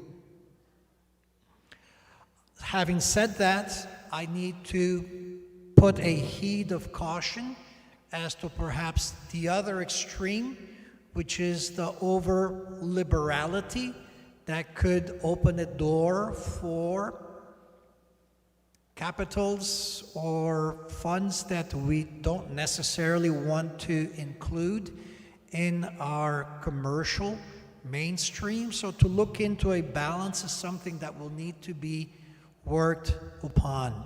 You will probably know that some countries in Central America, El Salvador, for example, has accepted the Bitcoin as a currency of exchange, and that, of course, has created the ripples, not necessarily all good, but there are countries in this region which have very difficult access to dollars, and they need to work in terms of euros or other currencies. So I think I will stick with my initial comments. For one to be free is also, it has to pass through the path of being able to choose how to exchange, to have freedom of exchange. Again, I may not have been as straightforward as you would like for me to be. Keep in mind that I am a public officer, so I need to sometimes bite my tongue. Tenemos aquí un comentario. Thank you. I am Dr. Eni Kinomzinga. I am professor of Morningside, professor of agribusiness. I just want to make a comment since you started. In many gatherings that I go, when they talk about Africa, they talk about what is not right. They talk about what is limited in Africa. Sir, with all respect that I have for you, because we meet here to talk about opportunities, how we can come together to develop both sides. Start telling us what Africa can offer, because Africa is rich. You have a wonderful plan there, wonderful project, and I still have question in my mind. What are the action plans that Africa countries will benefit from this wonderful plan that you have for 2023? When yourself, you start talking about what is wrong in Africa in terms of transportation, in terms of resources, when we all know that Africa have a lot of resources. I would like you to address that if you can. Thank you. Surely. And I think as to how this project is structured, it precisely addresses critical areas. I think to be able to see the beauties of these countries should create the curiosity and the wish to visit them. And that will help each country for their internal tourism, the culture and the history, also to set records straight or to educate people as to what Africa is really like and not what perceptions or false perceptions may be in the mind of people. And the commercial, and here we have to revert to the previous presentation as to what the free zone can offer. For an African exporter to be on this pavilion on the top floor, it will give them the possibility, or two distinct possibilities, to be able to find a counterpart that already operates the free zone to buy his products to sell into the region, and that is, of course, a financial benefit for the country. And as well to be able to have those same visitors that come to buy into the free zone to be able to see and to perhaps import directly, or to have that matchmaking between the exporters and the importers in the region. So this is a multi-tiered approach in which it will help the plain person from the street that visits Panama, until the businessman who can make these commercial transactions, and all three levels will provide a level, a degree of exposure, of knowledge, and perhaps of economic well-being. This is really what this project is, said in those few words. Thank you very much. Well, let's get ready to work. Hola. Oh, you have one more? Go ahead. Doctora, si me permite subir a la tarima para expresarle mis sentir a esta gente que están acá. Si puedo subir allá para que me vean y pueda hablar con ellos. La pregunta que le tengo que hacer al doctor Ferrari. ¿Tiene una pregunta? Que quiero ir a la tarima para que ellos me vean y quiero ser el voz de mi pueblo. ¿Quieres venir para acá? Correcto. Ven. He wants to represent the indigenous in his town. These are my youth ambassadors here in Panama. Muy buenos días a todos. Una vez más, agradecerle a Dios, a la líder impulsadora de este proyecto magnífico, la doctora Melida Harris Barrow.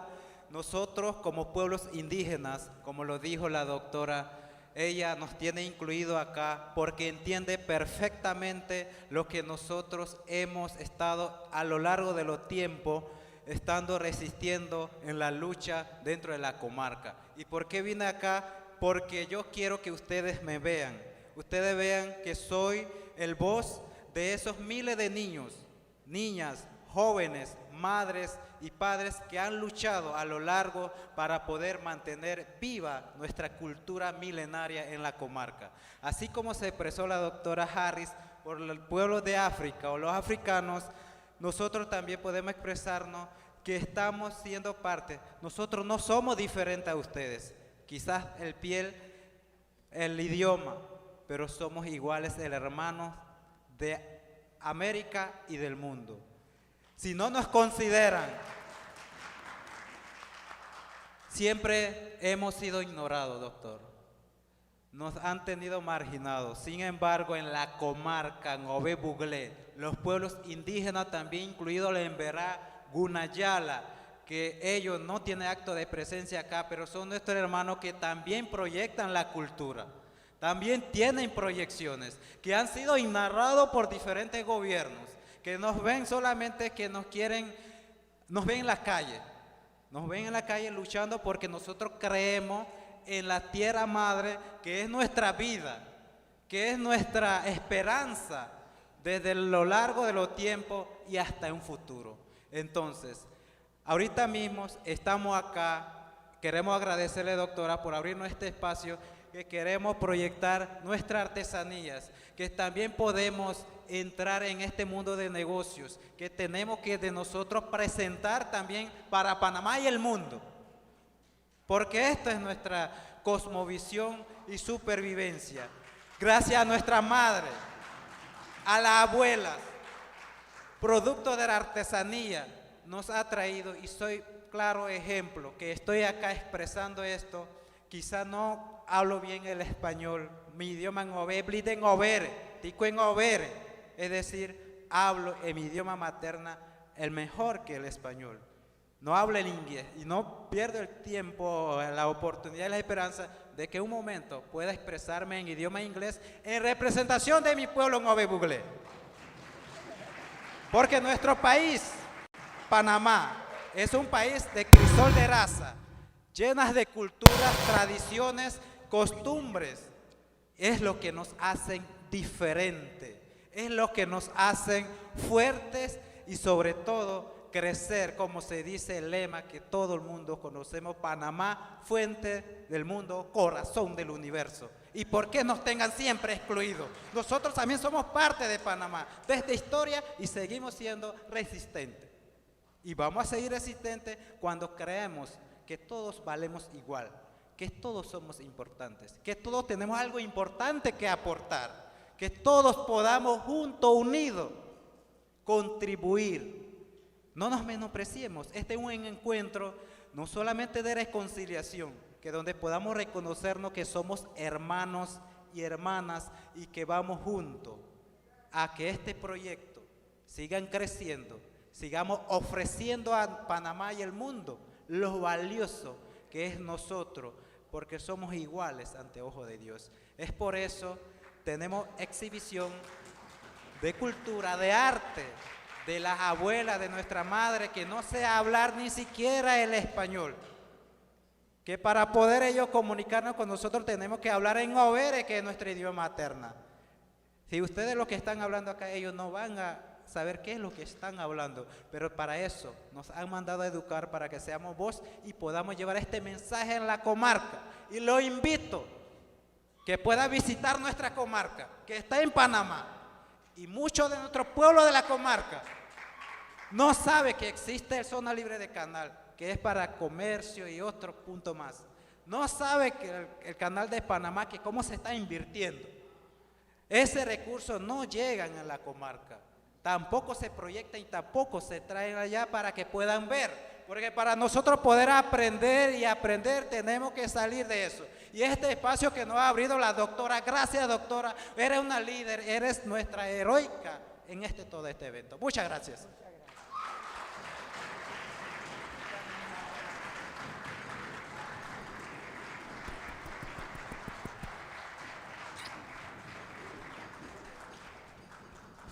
El hermano nos recuerda por qué tenemos que hablar de lo que es la plurietnicidad.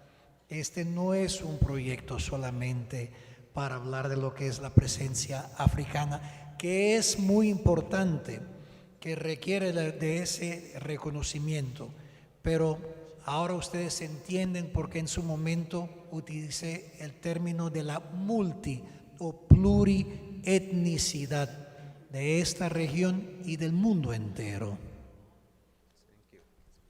Welcome. Gracias.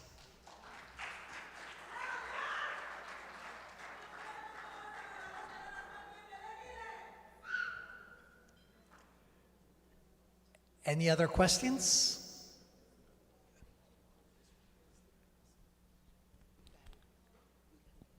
There is somebody in the back that would like to ask a question.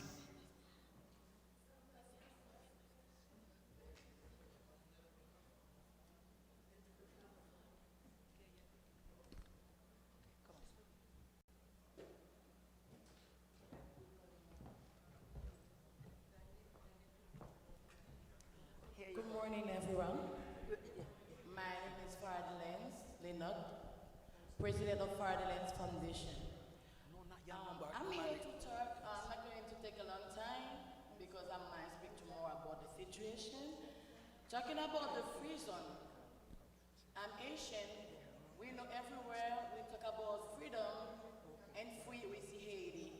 We fight for independence and everything. So now we are dealing with a lot of situation, economic and stuff like this. And we think as international organization, Haiti is open for business. Talking about free zone, Haiti is open to welcome the free zone. Haiti is a rich country with culture. We have Rara. We have a lot of needs in Haiti. For us to get here, we had a problem to travel because of the airport. We don't have a flight to come from Haiti to Panama. Haiti is really happy to welcome Free Zone because it will help us, to reach the world. We don't have nothing, but we have everything. We are rich. We need Free Zone to come to Haiti to talk with the commerçant, to talk with everybody, all the organization, women and youth. We are happy to work with you. So tomorrow I will come here to explain the whole situation and how we're going to work together because Haiti needs the free zone.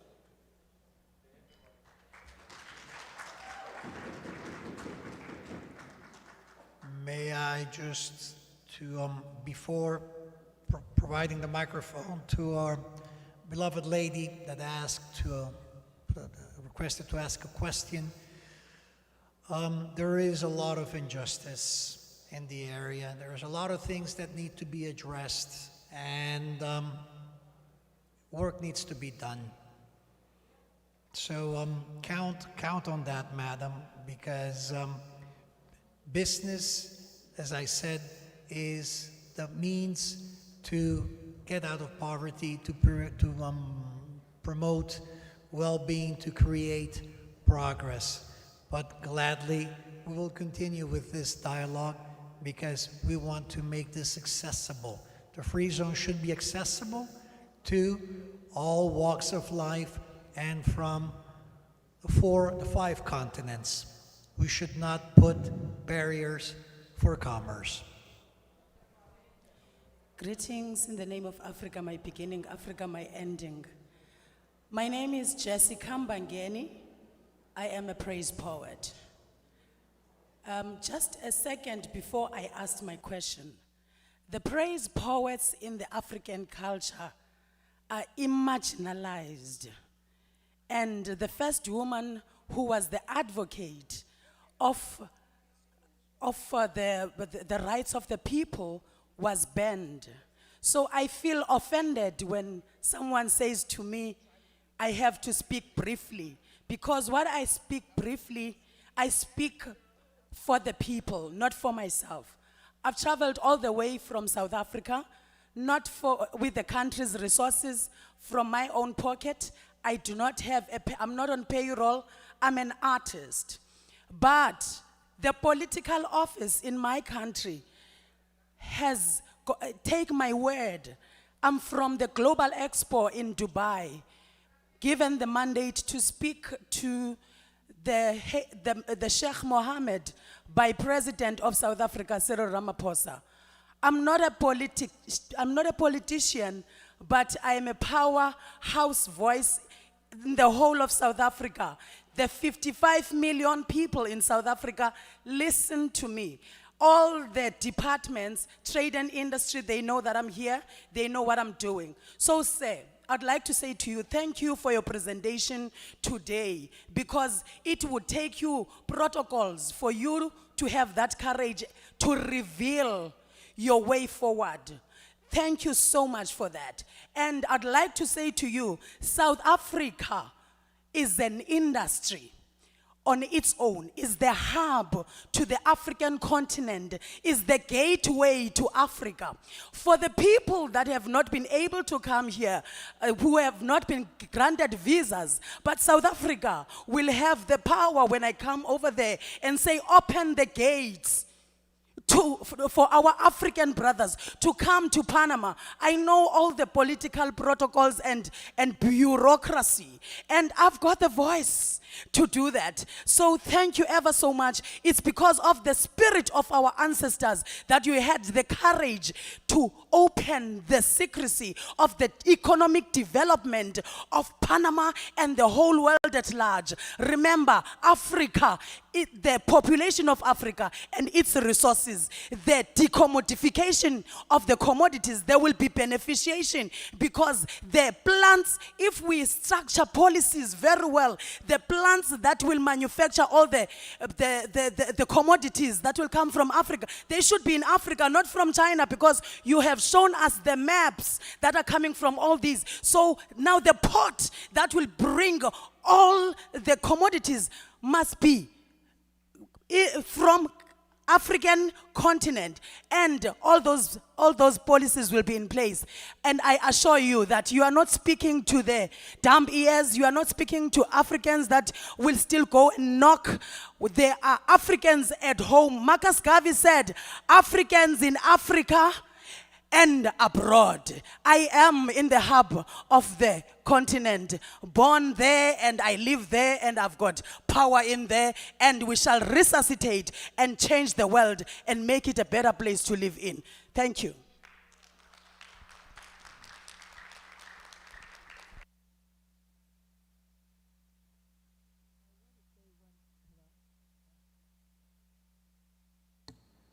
I want to say one thing also. is that Haiti, have been trading on the free zone for a long time. Many of you don't know that. Haiti have been coming to Panama and buying products from the free zone to take it back to their country to sell. But over certain administrations, things have changed. We want to bring that back. And the 6th Region Global Chamber of Commerce, all of you, listen to me good, in Haiti, let the 6th Region Global Chamber of Commerce help you to go back and to get better of your buying in Panama. We can do it. Ferrari can do it. We need to open the doors for us to purchase medicine, everything you need on the free zone. You did it before, and you're going to continue to do it now. Am I right, Ferrari? Yes. They can't hear you.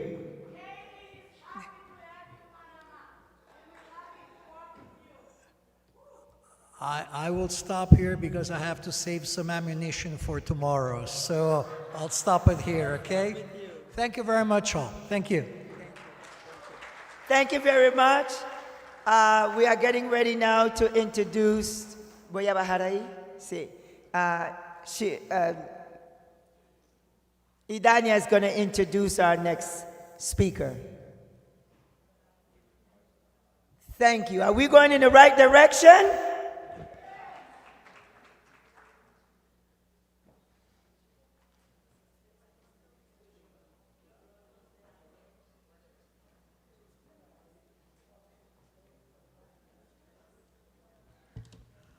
Wow. What a wonderful speech and convivence and sharing. This is the idea of all of this. Now, we keep going because there are so many things to be, so many things to say, so many things to share.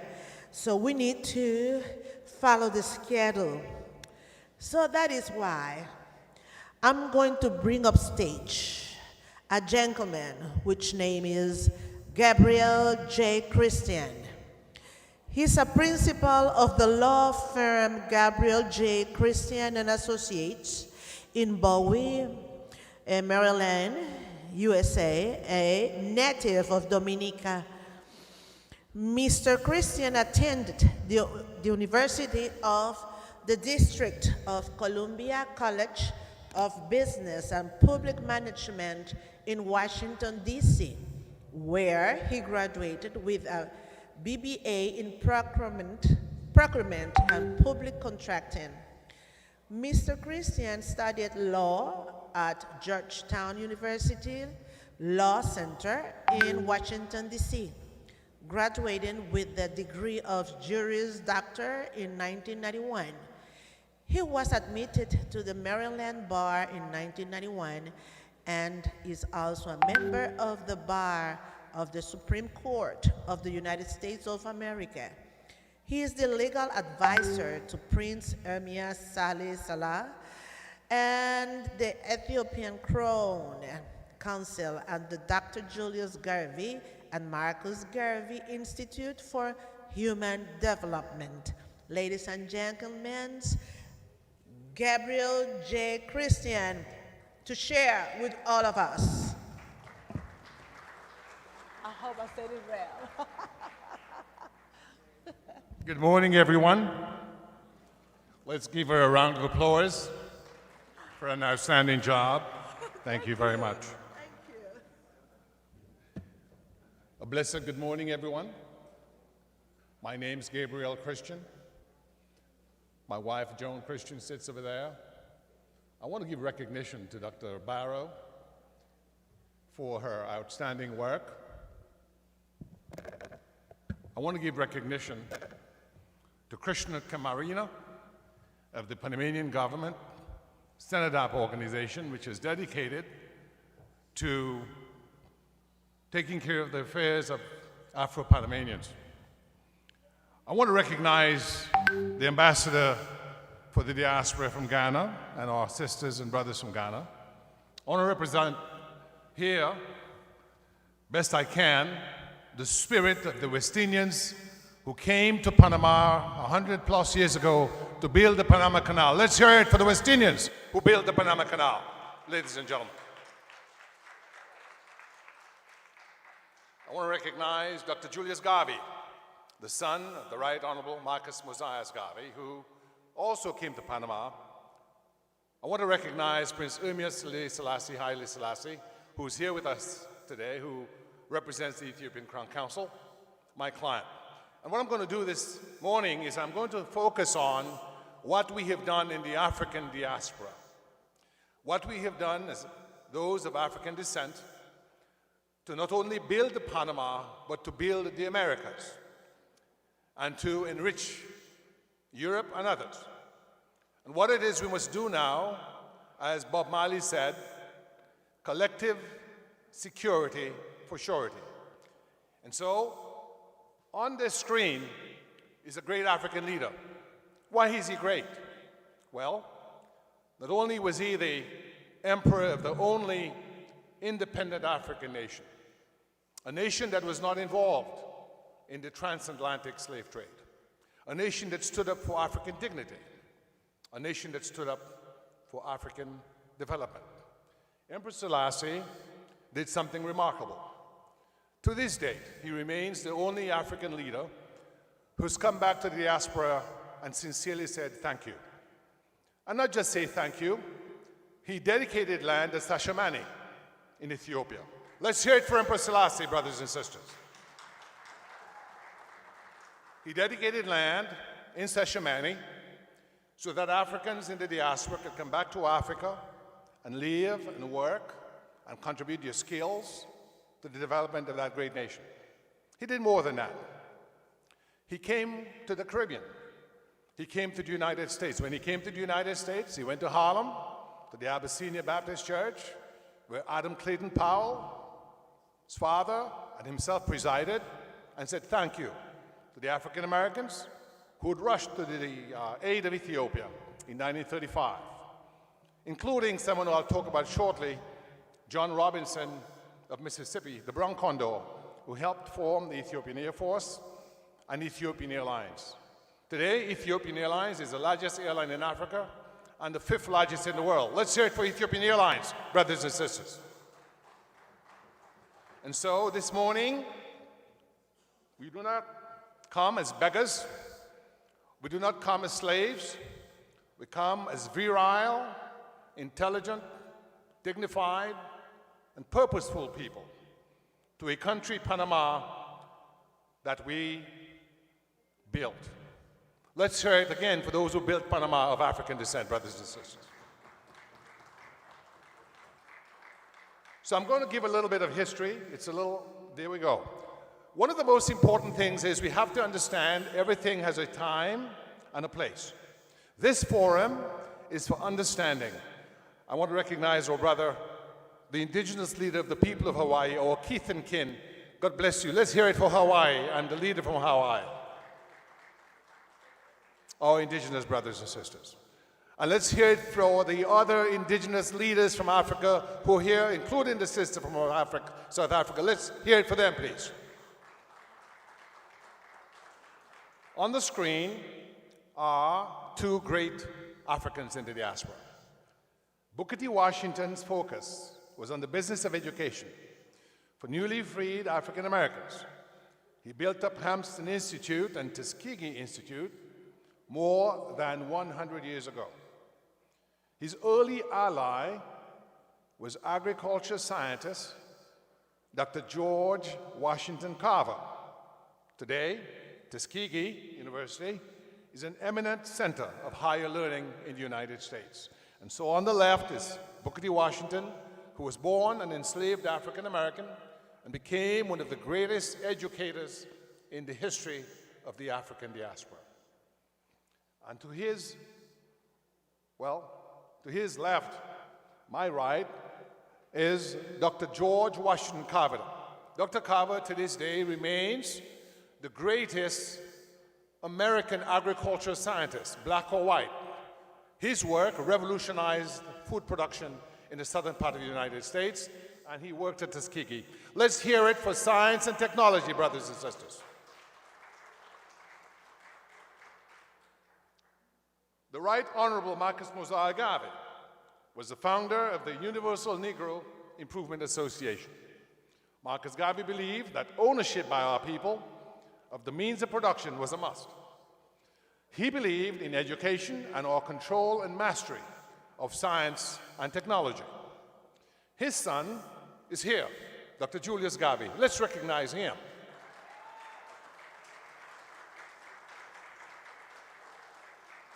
Dr. Julius Garvey continues in that path with the Marcus Garvey Institute for Human Development.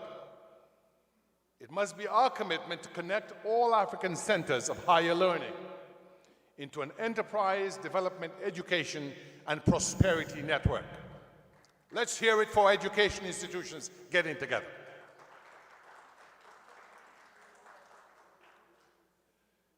AAU at a glance. I want to say something about Emperor Selassie, and that's why we love him so much. He's the first African leader, indeed, the first leader we know in the modern era, who started a national university inside of his own palace. How many African leaders today, or leaders of any kind, do that? He could not wait for the university to be built, so he started the university within his palace. Addis Ababa University, which today has 45,000 students, was established in 1950 as the Emperor Haile Selassie University. Today, that University College of Addis Ababa is the oldest and largest higher learning and research institution in Ethiopia, and the photograph shows the entrance to the palace where it was founded. Next slide, please. Ethiopian Airlines.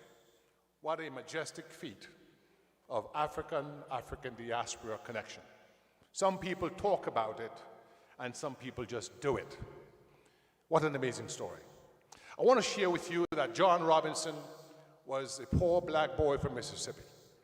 He would not be allowed into flight school, and so what he did, he got a job at a flight school in Chicago. And he got a job as a janitor. And while cleaning the floors, he would look at the lectures. And he learned how to fly, bought his first plane, and we're talking 1920s America, America of Jim Crow, and started the Kofi Aviation Academy in Chicago, where he trained many African-American aviators. Then he went to Tuskegee University, where he started what would later become the Tuskegee Airmen Project. When he heard of the war inflicted in Ethiopia by Italy's Benito Mussolini in 1935, he rushed to the aid of Ethiopia. And Emperor Selassie made him the commander of the Ethiopian Air Force. In 1945, John Robinson started, with the Emperor's direction, Ethiopian Airlines. Ethiopian Airlines is a wholly owned entity of the Ethiopian government, but it is run on an independent private sector basis. Today, it was founded on 21st of December 1945 and commenced operations on 8th April 1946, expanding to international flights in 1951. Today, Ethiopian Airlines is the largest airline in Ethiopia, one of the largest in the world, and spans the globe. And friends, I want to let you know, Ethiopian Airlines has been flying to Panama in recent times. Let's hear it again for Ethiopian Airlines. This is Colonel John Robinson. Here you can see the imperial seal of the Ethiopian royal family. Colonel John Robinson, the Brown Condor, is an African-American aviator who worked with Emperor Selassie to organize the Ethiopian Air Force and start Ethiopian Airlines in 1945. Let's hear it for John Robinson, ladies and gentlemen. And I say this is very important because none of us may have the entire answer. But together, we can do better. Somewhere I read and somewhere I heard, teamwork makes the dream work. So let's work together and let's team together. Prince Selassie continues in the development mission of his grandfather, and he is involved with the Water Initiative for Africa. His Imperial Highness Prince Ermias Selassie Haile Selassie, Water Initiative for Africa, works with partners and has developed a unique series of water purification units, the Argonaut series, which use, by the way, NASA-grade technology for water purification. And it totally eliminates 100% of all biological contaminants, bacteriological and viral, in water. The first such units have been already deployed in Ethiopia. And this is very important. In the 21st century, unless and until we have mastery of science and technology, and we organize ourselves to impart that knowledge, not only in the diaspora, but the smallest village in the Congo. And by the way, the Queen of Kasai in the Congo is here. Let's hear it for the Queen of Kasai in the Congo. She's right here. Thank you for being here. So we want water units like that in her village or her area, and we want it in Hawaii, the Caribbean, and other places, because water is the base liquid without which there's no life. 90% plus of our bodies are water constituted, and we need to have clean water to ensure virility, health, and all the rest of it. Today, advances in water purification sciences in Africa and its diaspora are being led by His Imperial Highness Ermias Haile Selassie, and we intend to inspire Africans at home and abroad and in the diaspora to enter the sciences, commerce, while working for the sustainable and equitable development of our communities at home and abroad, sources in Panama. Thank you, Prince Selassie. Yesterday, we had an amazing meeting. Marcus Garvey came to Panama maybe 100 years ago. Emperor Selassie has been dead now at least 40 plus years. But the legacy continues, the heritage still lives, and the dream is still alive. And so we want to thank Dr. Barrow and others for bringing the son of Marcus Garvey together with the grandson of Emperor Selassie. Here they are in Panama yesterday morning. Thank you. What path do we want to be clear about? To succeed, progressive African leadership in Panama, in participation with the Cologne Free Zone, and let's hear it for Brother Giovanni Ferrari, a wonderful presentation. We shall work with him. Give him a round of applause again for his wonderful presentation. So progressive African leaders must work with progressives like Brother Ferrari to get things together. And to succeed, we must do the following. We must work to remove the barriers to development, that is tribalism, a victimology complex. Look, we were enslaved, we were denied, we were exploited, but we have love and we have understanding and we've survived. And we, as Dr. King said, shall overcome. So we must work to remove those barriers that are born of distrust of our own, bitterness, as Bob Marley said, bitterness has no fruits, and constant wallowing in self-pity, which is the hallmark of defeatism. We are victors. We survived. We must thrive. We are not the vanquished. Let us work, therefore, to eradicate the growth of morally repugnant elites which plunder the national wealth and work against the best interests of the masses of all people. What I mean, brothers and sisters, is in Africa, in the diaspora, let us have governments that abide by the rule of law. Let us have governments that are just and responsible. Let us have governments that are honest and willing to work with others, no matter their ethnic origin, their class, or creed. And so, African leadership in this dispensation must be possessed of those high ideals, the ideals of people like Booker T. Washington, the Right Honorable Marcus Mosiah Garvey, Prince Selassie's grandfather, Emperor Selassie, and those greats like Kwame Nkrumah, Patrice Lumumba, and those who gave for the continent their best and sacrificed their lives. We must work to ensure the development of a meritocratic culture in our societies where the individual is respected and allowed to rise based on merit, not origins of race, class, tribe, religion, or gender. We must favor mass access to education at all levels. The education in our societies must be all across the board and not simply for a few of the well-connected. We must create an innovative culture and institutions of higher learning focused on the noble facets of that nation's heritage. So what does that mean? Panama is greater where it has a culture of inclusivity of the native people who are here. Let's hear it for indigenous brothers and sisters of Panama. Let's give it to them for being here among us. So when we have a society in Panama or in the diaspora where white people of European descent, African people, indigenous people, Asians, can all, like Dr. King wanted us to do, to sit at the table of brotherhood. We indeed shall be oases of peace and harmony and prosperity. People come to societies where people get along. People run away from societies where people do not get along. People invest, spend your time, and visit societies where they can see themselves reflected with respect in those societies.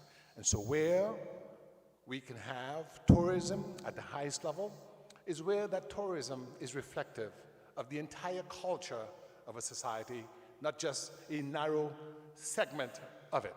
And so we want to have an innovative culture, institutions of higher learning focused on the noble facets of that nation's heritage while crafting a competence in the research and development of best practices in science and technology. What else do we want? We want to promote the rule of law so that every citizen feels protected in his property and person within a rules-based system. So I'm a lawyer. I can tell you, nobody wants to invest in a country if there's not a solid judiciary that will ensure that disputes are settled expeditiously. Nobody wants to invest in a society where there is not transparency and accountability, where you invest $100 million today and in a couple of years you lose 50 million and then you're dispossessed and all your investment is gone. Panama has done very well and will continue to do well, and we hope in participation and cooperation with us, where it strengthens those systems as other countries unfortunately have failed to do. So we want to have societies in the diaspora and in Africa based on the rule of law and best practices. Let's also operate government in an open, transparent, and accountable manner. I listened to our brother Ferrari when he was asked a question by Brother Garvey about Bitcoin or cryptocurrency. And like a true professional civil servant, he said, well, the Panama dollar is the US dollar, and as a civil servant, I am constrained. He did not use that word, but I think that's what he meant. So I understand that in the public service, you have to go by general orders, and it's in that kind of context of understanding diplomacy as Emperor Selassie understood diplomacy. What did he do? He went to the European countries, and he sent his people to Howard University, to Lincoln University, to Mahaus, to learn and to come back to build Ethiopia, to learn to become pilots, to learn to become physicians. Bless him for understanding the importance of education. We also want to focus on African unity. Unity is indispensable. Without unity, there's no progress. Let's focus on African unity and the benefits of including the African diaspora in the national development process. At this moment, I want to say something about our Jewish brothers and sisters. Israel is successful because Israel networks with the international Jewish diaspora. And so if we can take a page out of their book, Israel is not a perfect country, but there's a lot they've done well. And we need to be open to learn how to build alliances, how to forge relationships. Brother Ferrari was very instructive when he says, many people want to, but they don't know how to. And they do not know to whom they should speak. And it's in forums such as this where we know to whom we should speak, when we should speak, and how we should speak, that we can garner the most success. Next, please. Let's create a strong global network of African and African education institutions, African media, culture, industry, and film presence to promote Pan-Africanism, overall competence, and to tell the African story to the global audience. That's our job. Nobody else can do that for us, but us. Let's industrialize Africa. We saw that map. It showed that nothing was coming from Africa. It's not quite true, because I tell you, a lot of what comes through the free zone has its roots in Africa. Panama has its roots in Africa because Africans helped build the canal. And a lot of what comes through goes through Europe and then comes back down. There's no direct one-on-one. That's what we're going to create, the direct relationship as opposed to the circumlocutus relationship where African proceeds and processes go through Europe, rather, comes back down. We want to change that. Let's industrialize Africa and create an indigenous ICT and telephony and technology industry. Let's develop an African-based aviation and aerospace industry. Let's create shipbuilding and other marine and land-based means of transportation, as in automobiles, trains, and that type of thing. Dr. Garvey's father came up with a concept more than 100 years ago of the Black Star Line. Let's hear it for the Black Star Shipping Line brothers and sisters. Let us, my friends, dearly beloved, let us develop a strong diaspora banking and money transfer and insurance apparatus so we can fund our development process and teach our people how to create wealth. Let's leverage our dispersed resources via wealth aggregation and the transgenerational transfer of wealth. Let it not end with us. If we do well, let us make sure that our children can do well by having insurance, having our own credit unions, having our own banks. We must be prepared to work hard and create institutions that will outlive us. We are not going to be here forever. But if we create those institutions that will outlive us, we can then have a better life. And think positively. We must not ever think negatively. Let's be seized by the power of positive thinking. Repeat after me. The power of positive thinking will liberate us. Indeed. So, with the power of positive thinking, we will work diligently and positively within a service, integrity in governance, rule of law, and gratitude philosophy. That is what we want to be our profile. Let us always be kind to one another. Let's always be loving to one another. Let's always be able to resolve disputes peacefully, not with fighting in the streets, not with coup d'etats.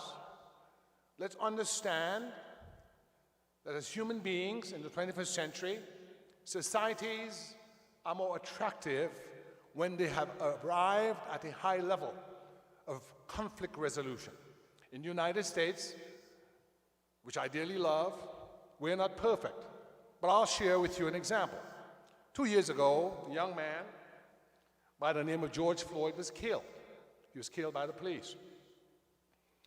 Tens of thousands, millions of black people, white people, Asians, Native Americans, and others came together, protested. Not always peacefully, but the court system worked. And that gentleman was tried before the entire world, and justice was done. His family was compensated.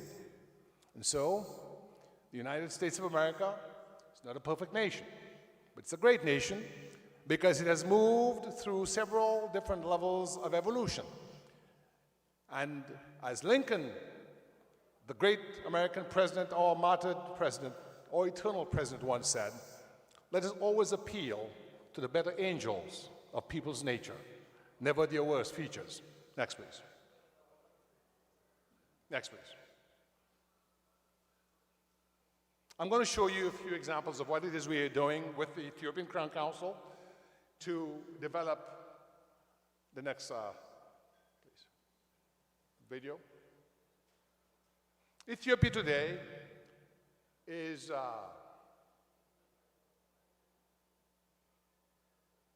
is trying to get to it.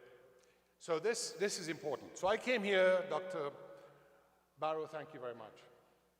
Our grandfather, William Matthew Christian, worked on the canal, and we had no evidence of his working here until yesterday. Brother Lorenzo Sainez, can you stand up, please? Lorenzo, stand up. Leonardo, I'm sorry. Let's give a round of applause to Leonardo Sainez. He went to the National Panama Canal Archive and got me my grandfather's payroll slip from 1915. William Matthew Christian of Antigua worked here on the canal as an artisan. And so it's an honor for me to come back to my roots. I was born on Dominica. My father was his first son born on Dominica. His other children were born in Antigua. And so it was a moving moment for me to have what lawyers call documentary evidence or corroborating evidence of our grandfather's work to make Panama what it is today. I want to thank all of you, Krishna Camarena, Dr. Barrow, the 6th Region Chamber of Commerce for organizing this event. Thank you, thank you, thank you. We want to talk about some of the video. We want to talk about some of the technology. This is an Ethiopian company, Panama, built Panama.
This is African ingenuity. This is African innovation. 85% of everything in that video was assembled in Ethiopia. The concrete plant, the electric fixtures, the appliances were assembled in Ethiopia. The furniture was made in Ethiopia. That's what we want to be able to do in Panama with our Afro-Panamanian brothers and sisters. This is the Ovid company, which we represent in collaboration with the Ethiopian Crown Council, and the Prince, his cousin, Duke David Johannes. So we want to see this kind of science and technology innovation in residential and commercial construction come to Panama and to other places in Africa. Within the next 10 years, Ovid's desire is to build 1 million units in Africa, all across Africa and the diaspora. And our working together will help us get there. Next, please.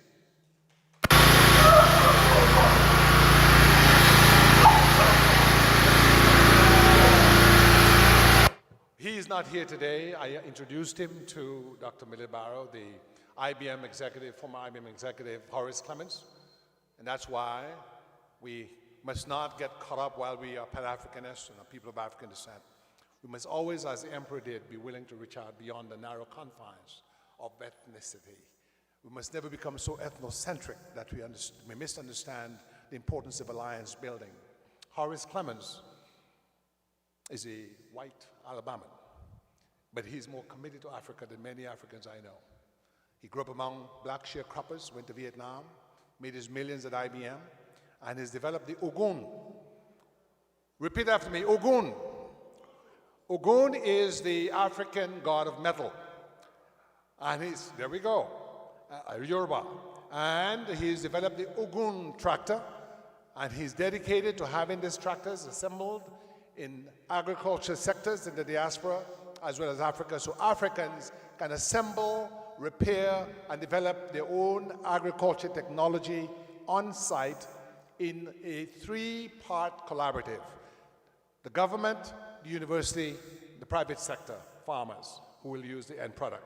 So we're going to show you one of those tractors, two actually, one that's been developed by Mr. Clemens at the University of Uganda in Kampala, and the other at the University of Senegal, in Dakar, Senegal. Please roll that tractor. It's a little clip.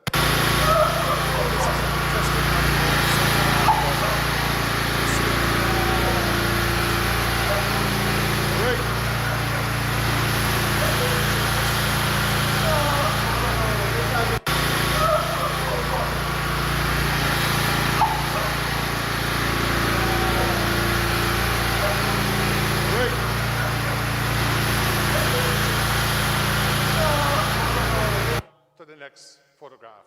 So this is the power plant. I can tell you that he is licensing the template for the modest sum. Anybody wants to give me the guess? $250 US.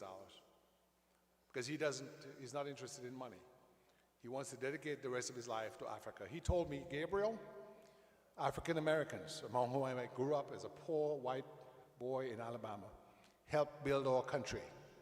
My job is to help return to Africa what was taken away from it. And I introduced him to Dr. Barrow on Zoom. He would like to bring this technology to Panama. Maybe we can find a workshop in the free zone, Brother Giovanni, where we can pull that together. Let's give it a round of applause for the Ogun tractor. Made in Africa by Africans, in collaboration and in partnership. Because this is what the emperor taught us, the importance of diplomacy, grace and kindness, commitment to education, collaboration. Diplomacy has a value in a changing world. We also are committed to youth development, and I want Carib to show Nation you a is video on of the location at Tuskegee the Airmen 6th Association. annual We train fundraising young breakfast persons, organized by the Americans, East get into Coast chapter aviation, of the aerospace Tuskegee science, Airmen so they Inc. can travel not only the skies, We but the are stars going as to well. bring you some Take a listen. highlights, including discussions or conversations with an original Tuskegee Airman, as well as some of the future airmen and women. Up next on Carib Nation.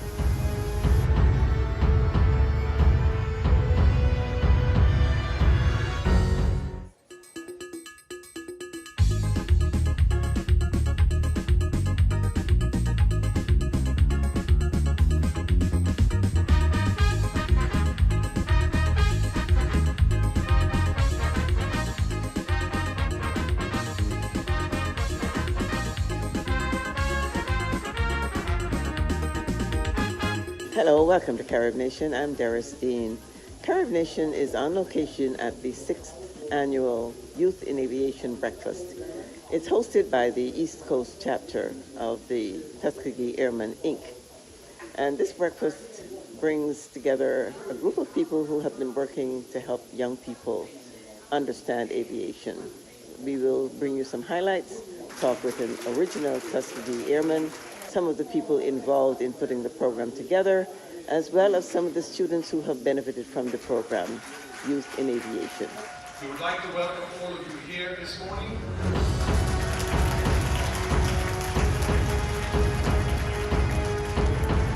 I am the chairman of the Education Assistance Committee, and this program has really touched all of the young people that we are able to give assistance to enter college. And then this chapter is unique in that we have the opportunity to support them while they're in college. Each year we go through and they're required to give us an essay to let us know what the Tuskegee Airmen, what their experience has done to influence them. And then after that, they let us know what those extracurricular activities are that they're involved in. Always paying attention to the grades, but also how they're reacting out in the community. When you say education assistance, that means not only money, I suppose that means what, mentoring as well? That means mentoring as well. Now, everyone doesn't go into the aeronautical field, but for those that do, we're able to provide direction and guidance for them. But there are students who have been involved in, for instance, nursing, and sometimes they end up starting down that path, but they end up bringing those skills to our services. So that's a good groundwork, I think, for many fields. Oh, absolutely. Because whenever you apply for a scholarship, there are certain things that you have to do, certain deadlines you have to meet, and attention to detail that you have to pay attention to. And these students are showing that they're willing to take those steps. And in life, you have to pay attention to detail to get things done, to be project managers and things like that. So this is a great start for them, and we're just glad that we're able to be on the ground floor with them. Standing behind me are members of the ROTC in the high school system in Maryland, and we're going to talk about what this program has meant to them, the Tuskegee Airmen, Inc. My name's Jasmine. I go to North Point High School. Being here, watching the program, it has broadened my mind on there's more I could be doing, and it let me know that there's more out there and I could be doing more. My name is Taylor. I go to North Point High School, and I'm not in the program either, but watching the ceremony, it makes me want to do it and try new things. Are you interested in engineering? Yes. My name is Carlito. I'm not in the program either, but it was really nice watching all these kids receive scholarships and money because, I want to be an engineer one day also. My name is Nathan. I go to North Point, and this program, I wasn't in it either, but it really inspired me and pushed me to do better in life and gave me more opportunities.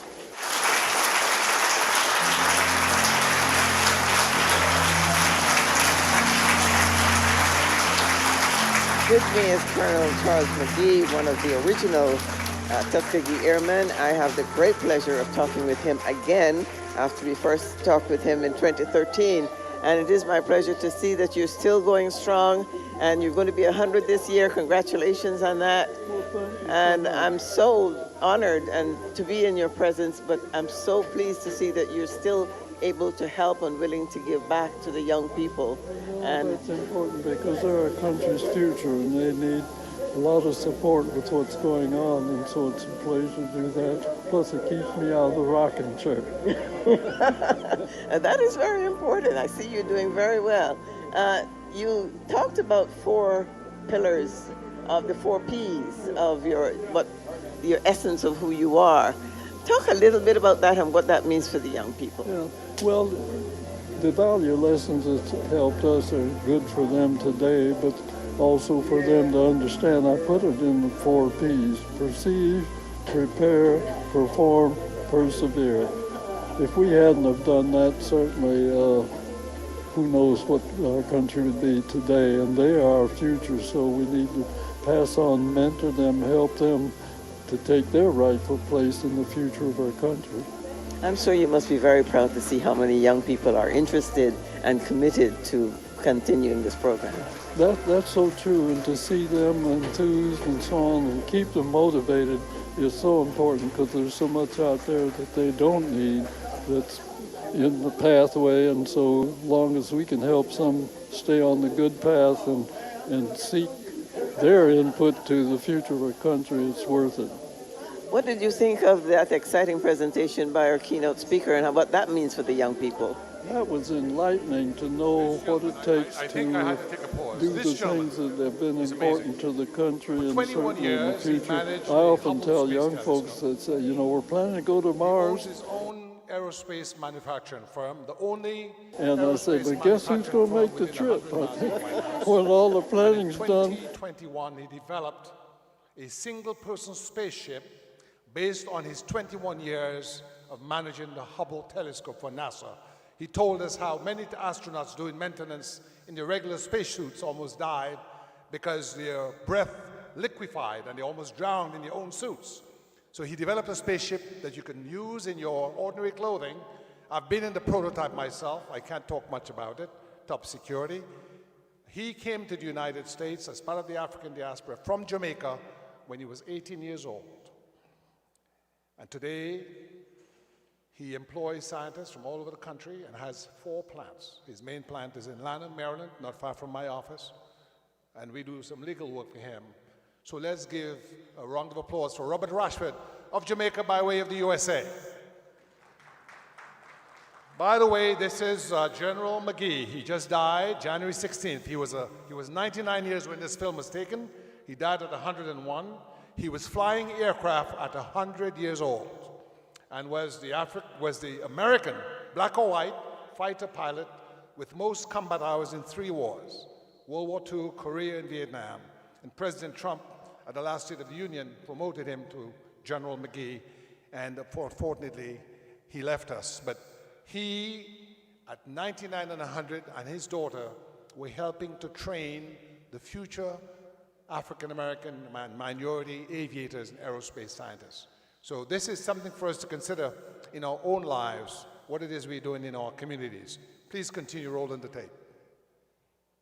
The planners will be too old, but it'll be one of you, and so it's a real challenge, but that was beautiful to hear and understand what it takes to take those steps.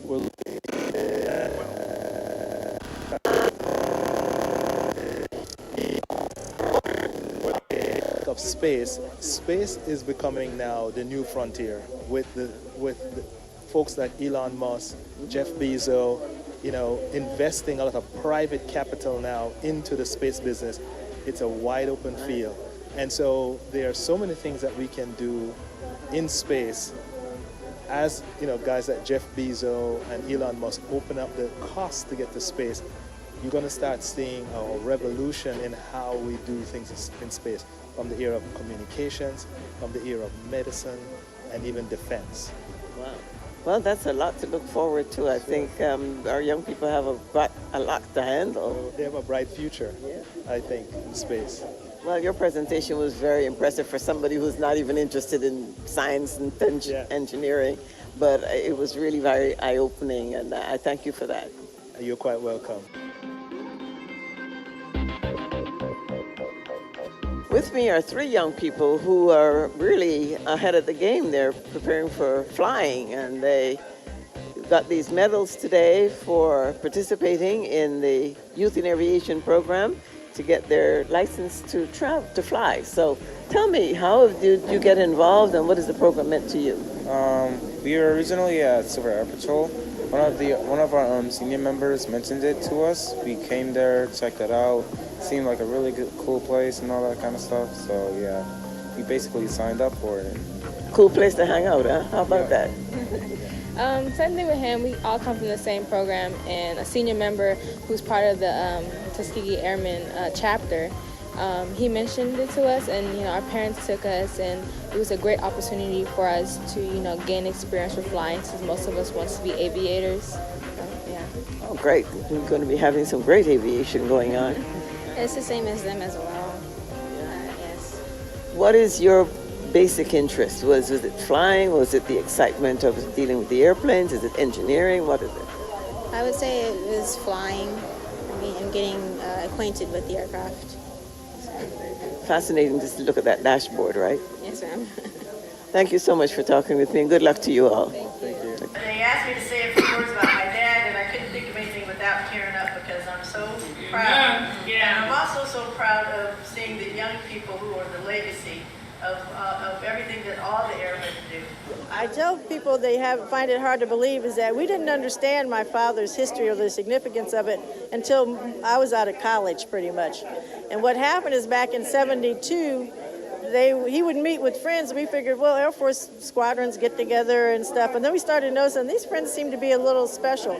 But since he spent his career in the Air Force, we just knew Dad, flew for the Air Force. And he never brought his work home or anything or talked about anything that happened in World War II, Korea, or Vietnam. And so we just had a very normal military life. And it wasn't until we were older and started seeing some of the get-togethers he was having that we realized there's something special about these get-togethers.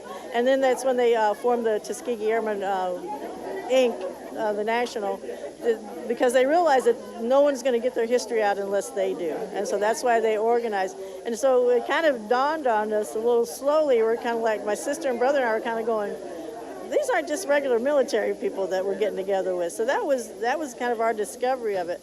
But being with him, I'm in awe every day, and I get to see him every day. My mom passed in '94, and he moved out here to be closer to family. I have a nephew and a niece that lives there.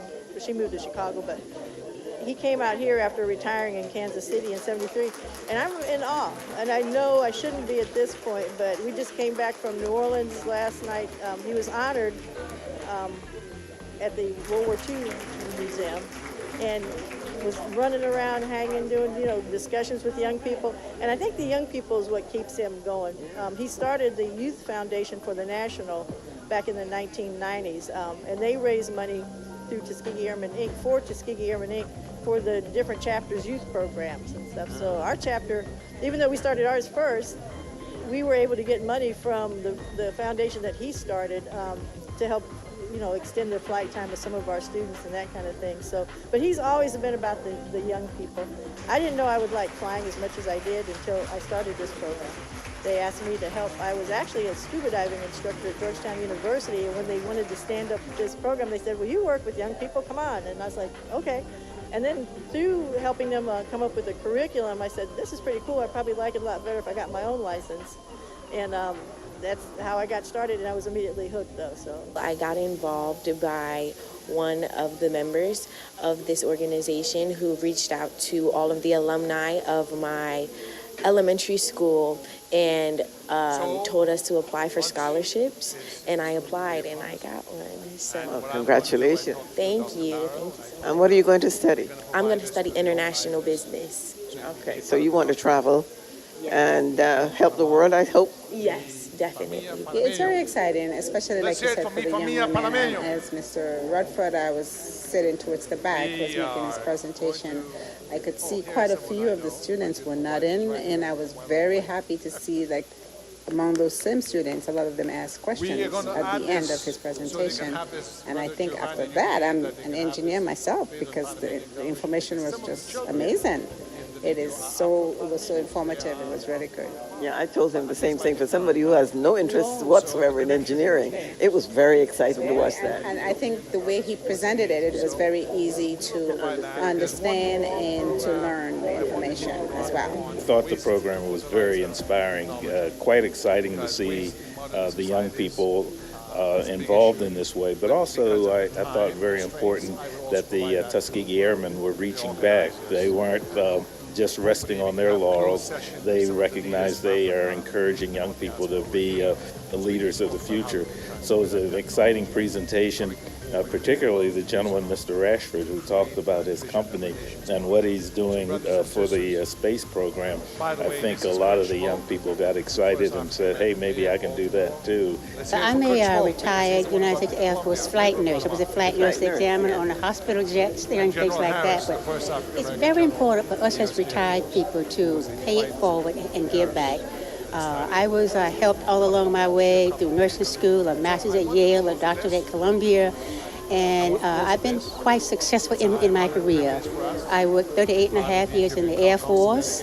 And then I retired and went to the VA for the Office of Inspector General. I worked for President Bush and President Obama doing legislation on Capitol Hill for veterans. So what I'm doing now basically every day. Vigilant is not here to speak to Omni, but we believe that the Ethiopian Crown Council will be in a key position to help. Let me just quickly show this up since it came up.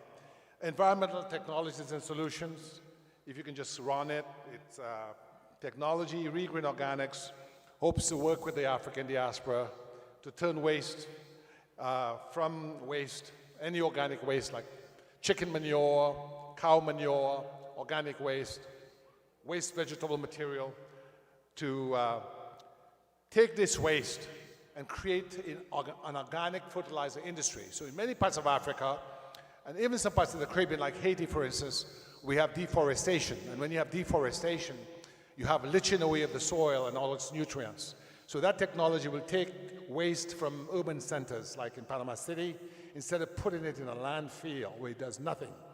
It will be placed through this machine, which is based on parastalysis, and it will render inactive the bacteriological and viral agents in that waste, and will transform that waste into fertilizer pellets that can be used to replenish soil.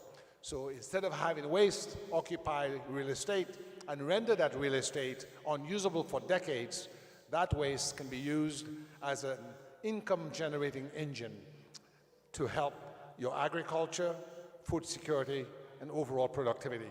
Just spin it. We're the lawyers to Regreen. We work with several universities, and the gentleman who runs this is also the Director of Waste Management for Montgomery County. Montgomery County, for those who don't know, is the wealthiest county in the United States, and so he's a hands-on waste scientist. Just quickly flip it. These are the different industries that are served: garbage collection, hotels, motels, tourism. So instead of tourism, you know, you have a fancy meal, lots of waste, don't put that in a landfill. Bring that to the company, put it through the process, fertilizer pellets at the end of the day. Dairy, energy, lumber, you know, it spans the gamut, the whole spectrum. Please hit that tape. So Regreen will design systems to fit Panama, to fit the Congo, to fit Ghana, to fit different countries in the diaspora, and help produce local fertilizer industries where hitherto there had been none. Like for instance, in places in Ethiopia, like Tigray, where it's arid and the soil quality is poor, that technology can replenish the soil. Hit it. It can do the processing of at least 42 tons in 30 minutes. 42 tons in 30 minutes. So I will provide that to those of you who are interested. Meet me with the Crown Council delegation. I want to thank Prince Ermias for bringing us here so that we can share what the Crown Council, through its affiliates, are doing for the development of Africans at home and abroad. So this allows us to do intelligent farming for farmers to use high-tech, agrovoltaics, where we can use that area to also do technology that produces energy and also increase water quality. Please hit the, and of course, this is the contact information. So ladies and gentlemen, thank you so very much. Thank you for the African Summit. Thank you for Dr. Barrow. God bless you. God bless Africa and the African diaspora. God bless Panama. Arriba, Panama. Arriba, Panama. Muchas gracias.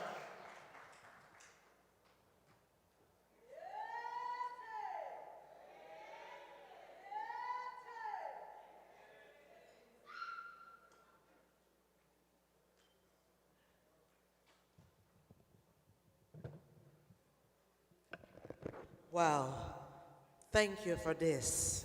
So much information, so much news that we all need to know. Thank you for sharing. Now we continue. We're going to bring up Mr. Chief Alakba. Mr. Chief Alakba, who is going to introduce one of the personalities who is here with us. A king who came to share with all of us in this wonderful and beautiful morning. Please Please receive him with a round of applause.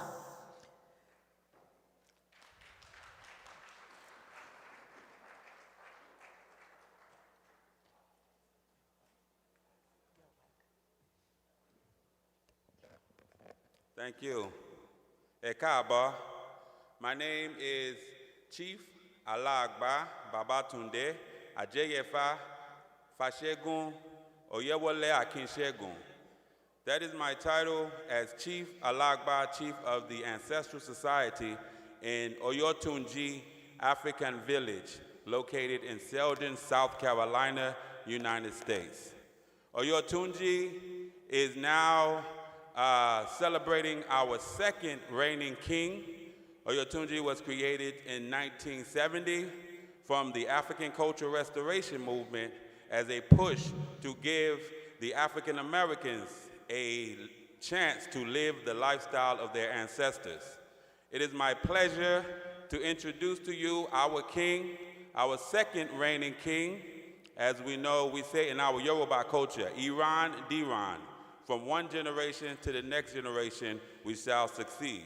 So it is my pleasure to introduce my king, Oba Deju Yigbe Oloyotunji. Can everybody, when we call our king, we need crowd participation.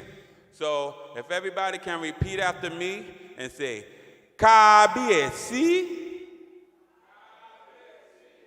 Kabiesi, Kábíyèsí, Àṣẹ Olóyòtúnjí, Ọba Adéjuyigbe, Egunjobi Aládàhúnú Adéfúnmi II. Ẹ káàbọ̀, ẹ káàbọ̀, ẹ káàbọ̀. Ọba, ọba, ọba òde, ọba Olúwayé, ọba, ọba, ọba òde, ọba Olúwayé. Kábíyèsí o.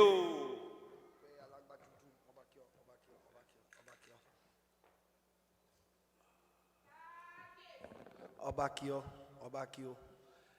Ẹ ká san gbogbo ènìyàn, ẹ kú ìpalẹ̀mọ́ ọdún Reconciliation Panama, ẹ kú agbára, ẹ kú ìtumọ̀ ẹ̀dẹ́ṣẹ̀ kan, gbogbo ìdùnmọ́lẹ̀ bá wa sọ̀rọ̀, bá wa ṣiṣẹ́. Ẹlẹ́dùmarè mo kí yín, gbogbo ikú mo kí yín. Lọ́jọ́júmọ́ àwa pé iṣẹ́ dálé Áfíríkà láti lọ sókè, sókè, sókè, sókè. Àṣẹ. Good afternoon, ladies and gentlemen. I am His Royal Majesty Ọba Adéjùgbé Egunjobi Oyewole Aládàhúnú Adéfúnmi from the Oyotunji village in Sheldon, South Carolina.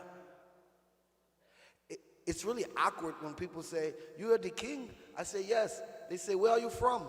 I say, "South Carolina," and it loses people. However, we were crowned in 2006 at Oyotunji, and then we were crowned in Ile-Ife, the Holy Land of the Yoruba-speaking people, in 2007. And we were also crowned in the Republic of Benin in Ofia Ketu the same year. So effectively, we are the only Kabiyesi in North America to be crowned on 2 continents and 3 countries. And so we live the legacy of our forefathers and our foremothers. While the concept of Africa is African culture is rather huge today, many years ago in North America, especially pre-1959, the culture of Africa didn't exist in North America. There was no traditional religion, there was no traditional culture that these descendants of Africa can grab onto until my late father, Oba Tuaja, Oba Akoko,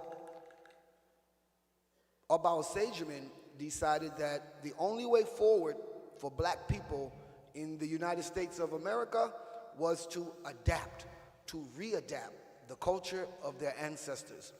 Because no people ever used the culture, the religion, the spirituality of their oppressor to free themselves. And so it was incumbent on us at Oyotunji to reintroduce and recreate the dress of our ancestors. As you see us dressed today, it's quite normal, but in the 50s, you did not see this in America.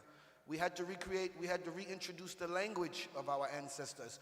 We had to reintroduce the tradition, the birth rights, the marriage rights, the death rights, the food ways, the architecture of our ancestors had to be reintroduced to the black Americans and to those African descendants in the diaspora, namely because we suffer from cultural amnesia. And so this amnesia has caused us to go down the path of destruction along with our oppressors. However, once the African American was able to grasp his culture, now you can see it is spread throughout the entire country. So no matter where you go in the United States, Miami, New York, California, Denver, Minneapolis, St. Paul, Wyoming, Washington State, Seattle, you're going to find the culture of the Yoruba. And that all emanated from my tiny kingdom in Sheldon, South Carolina, and it spread like wildfire throughout the diaspora. So when you travel throughout the diaspora and you read and hear about the culture of the Yoruba people, then oftentimes that fire, that energy emanated from my tiny kingdom in Sheldon, South Carolina, which at this point is 52 years old. And as we stand here before you in Panama, this tiny kingdom has affected the entire world and has given black descendants of Africa the knowledge and wisdom and the fortitude and the ability to use Africa as our foundation to grow upon. And so we're very happy to be here. We're thankful to our host, Ms. Burrows, and we're thankful to all of you for being here. And of course, to all of our dignitaries traveling, we say Eku Kabo. To all of our kings, our queens traveling from abroad, this is a very historical occasion. And as we say in the Yoruba language, Ojo to Pataki. This is a day that will be spoken about for many, many, many, many generations. Because it is from these small enclaves of learned, very powerful people where we can understand and create platforms, friendships, and relationships so that when we return to our kingdoms and towns, we are stronger and bigger than before. And we say, Adupe, Adupe, Adupe. That is thank you in Yoruba language. Asheo, Asheo.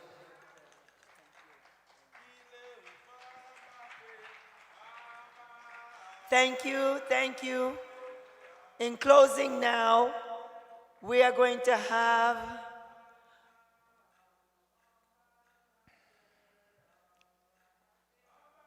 Ashe.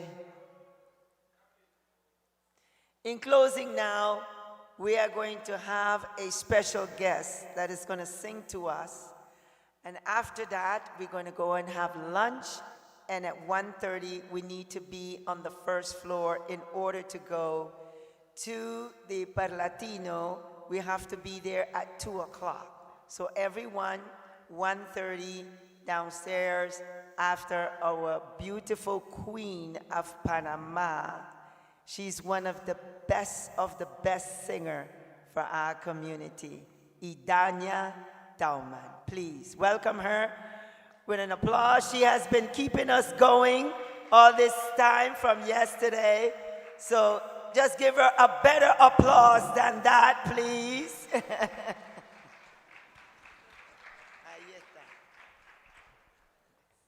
¿Quién está?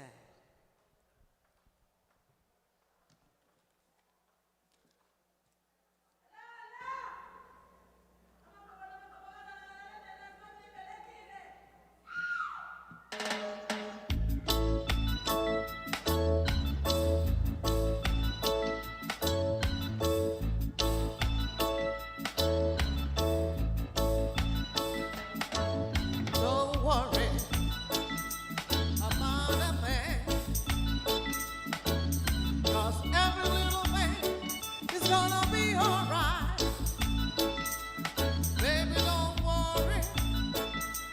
about a man. 'Cause every little thing is gonna be alright. Rise up this morning, smile with a rising sun. 3 little birds beside my doorstep, singing this song, a melody true and true. Sing, this is the message to you. Hey, baby, don't worry about a thing. 'Cause every little thing is gonna be alright. Baby, don't worry about a thing. Yeah. 'Cause every little thing is gonna be alright. Esta mañana, cuando salió el sol, 3 pajarillos tocaron a mi puerta, cantando una canción de mucha letra y amor. Decía, este mensaje es para ti. Hey, no te preocupes de nada, porque todo va a salir muy bien. Hey, baby, don't worry about a thing. Yeah.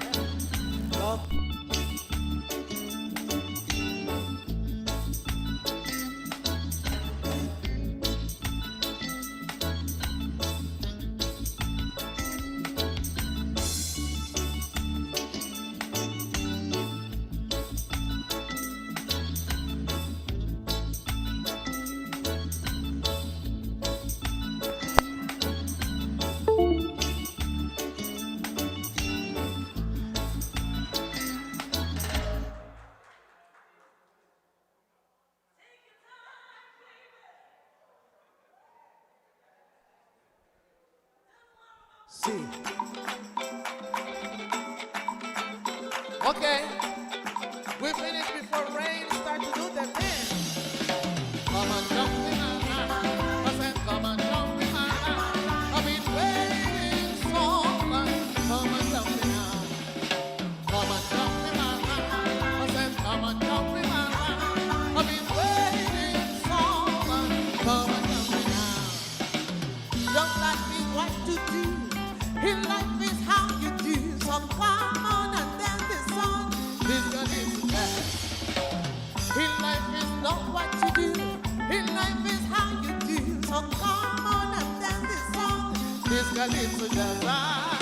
Come and jump in my line. I said, come and jump in my line. I've been waiting so long. Come and jump in now. Come and jump in my line. I said, come and jump in my line.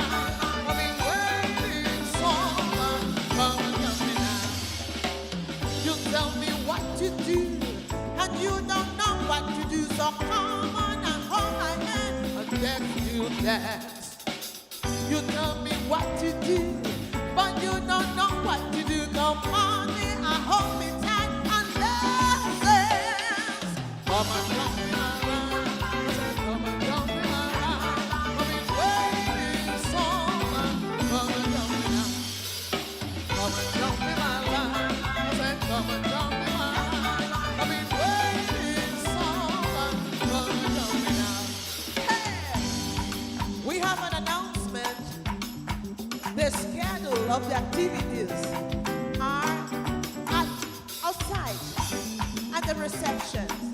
So you can get all activities and the receptions outside.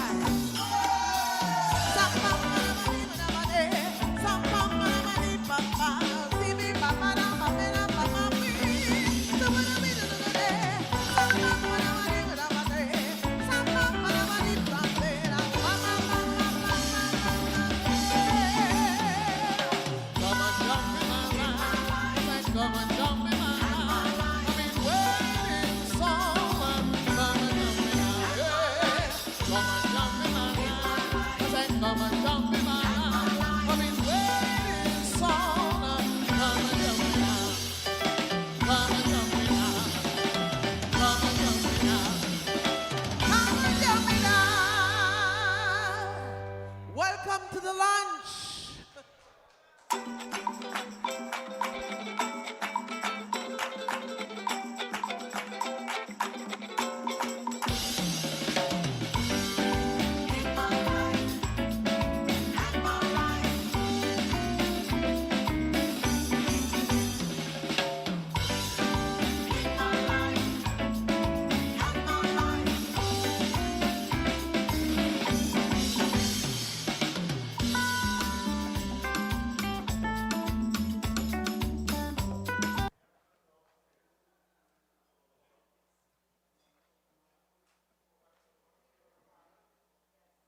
the fight.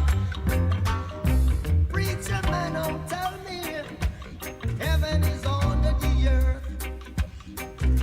I know you don't know what life is really worth. It's not all that glitters is gold. After story had never been told.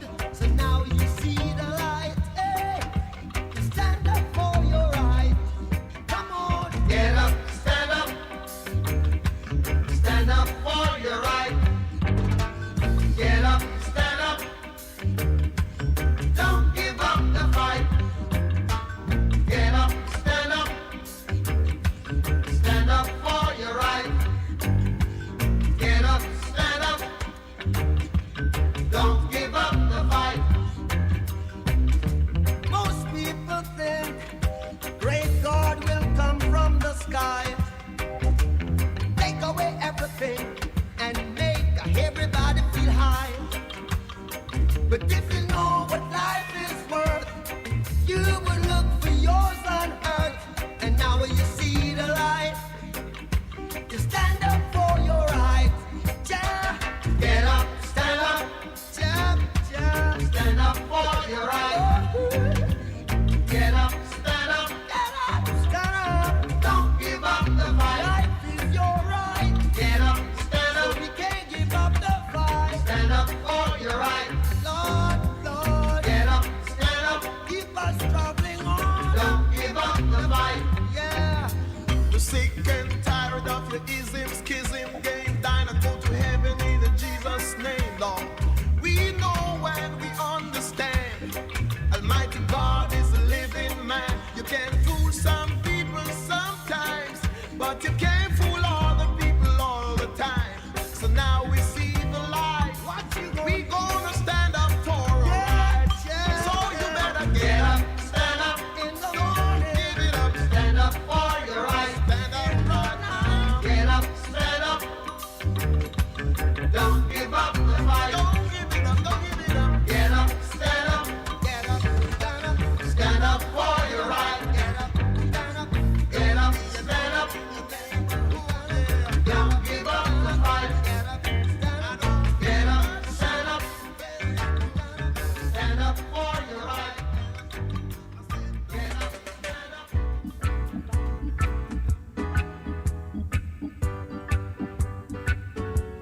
Ooh, yeah.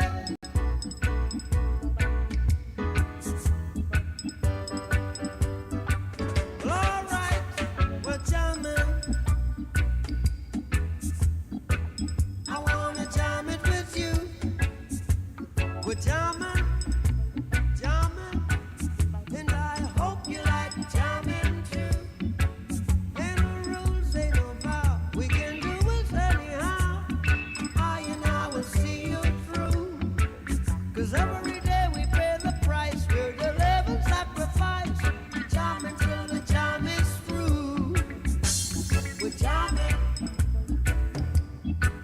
To think that jamming was a thing of the past. We're jamming.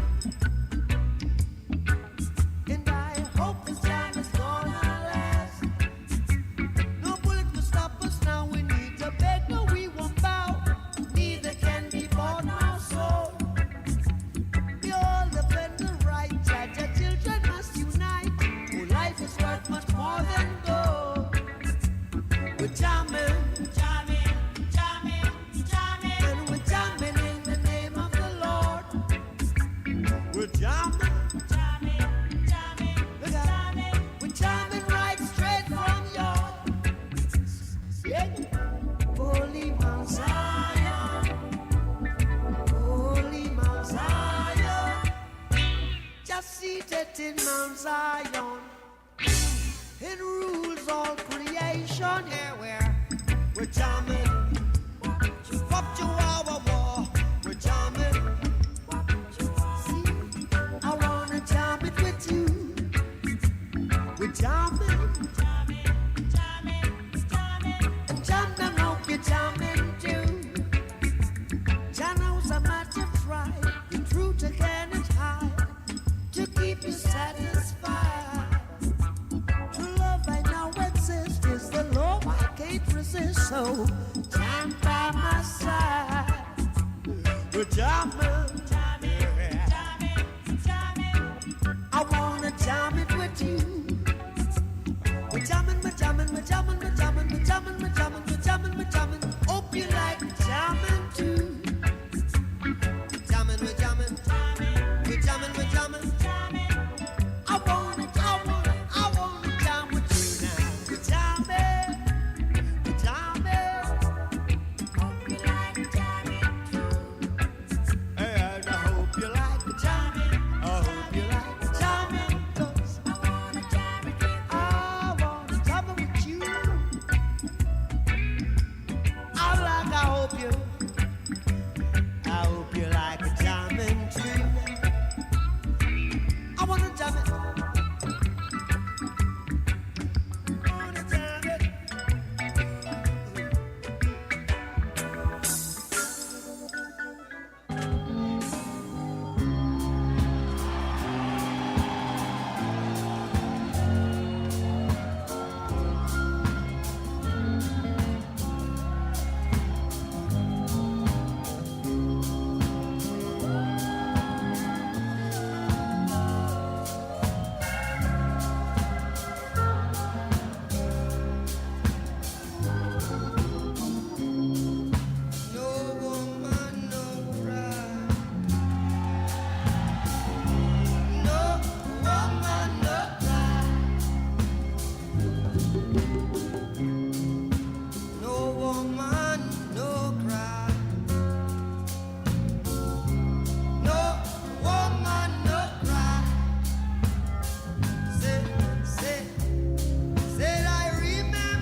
my boat.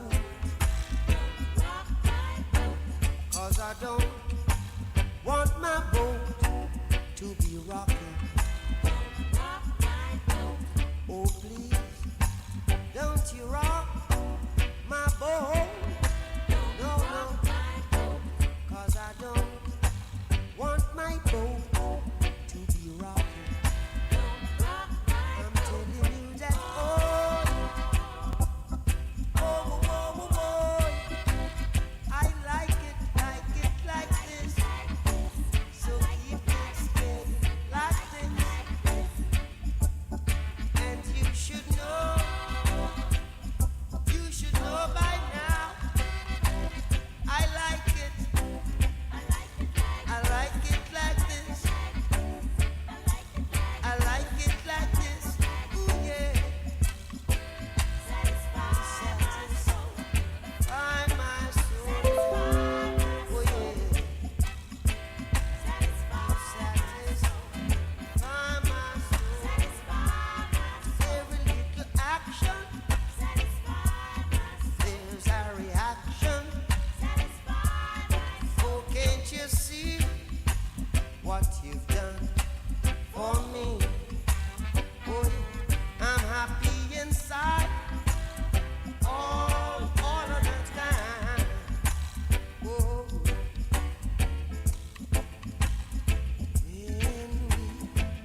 la tête tout le monde fait pour le vivre. Si bouche li prend pour le qu'à manger, ma fait le rédit pour remercier. Jouer musique, pas dans les envies, petit vite pour qu'un messi, avant jouer une mélodie. Jouer musique, pas dans les envies, petit vite pour qu'un messi, avant jouer une mélodie. Oh, nous besoin force à volonté, pour monter musique, tout aller, et puis force pas pirater. Faut nous rester tout dérivé, exploitation à préjugés. Faut nous travailler pour nous avancer. Aïe!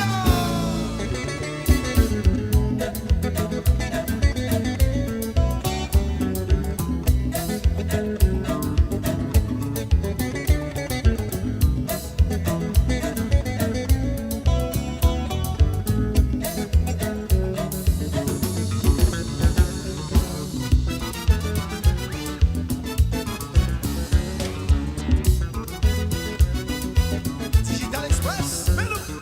Oui.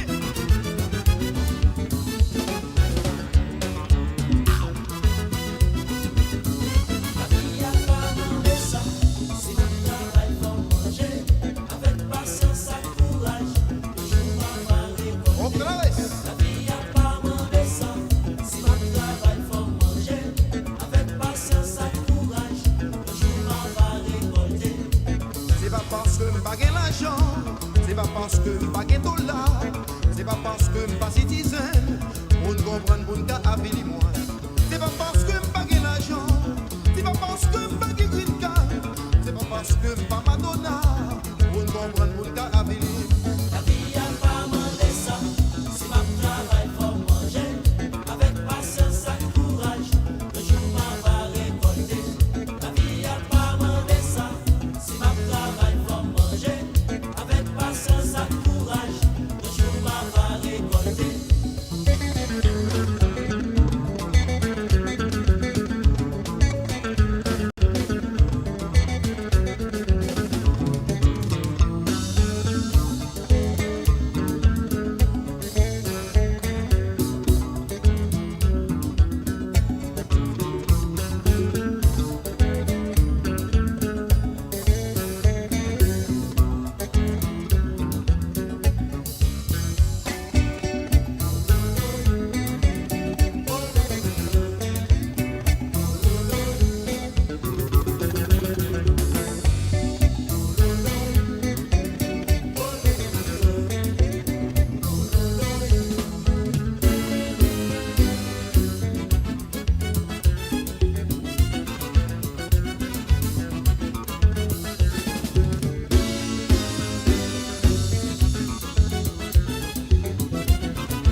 sont mariés, feeling monté, mon a fêté.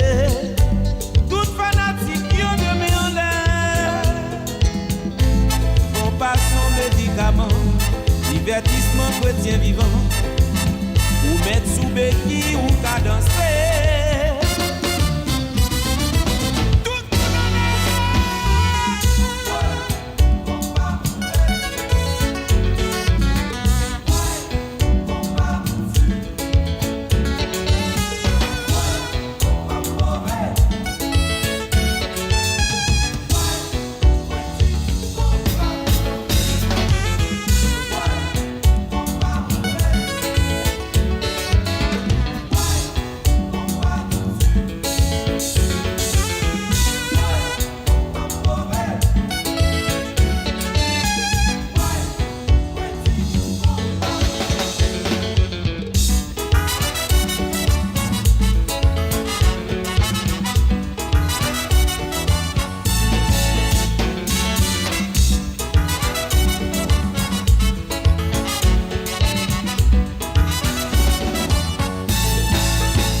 Baby combo tapé frappé, baguette chita gagné. Salier, mes amis, combat prêt, combat petit, combat mauvais, combat petit, voici combat prêt, combat petit, combat mauvais.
Alors compa people, you gotta keep your head up. Don't let nobody tell you what you gotta keep it up. Don't let the compa drop down. Don't let it go down. Gade compa bien red na pren moun ki ka fel det. Gade compa bien belle na pren moun ki ka welel. Sou besoin yon bon garçon, c'est vini nan baby combo. Sou besoin yon belle dame, c'est vini nan baby combo. Baby combo.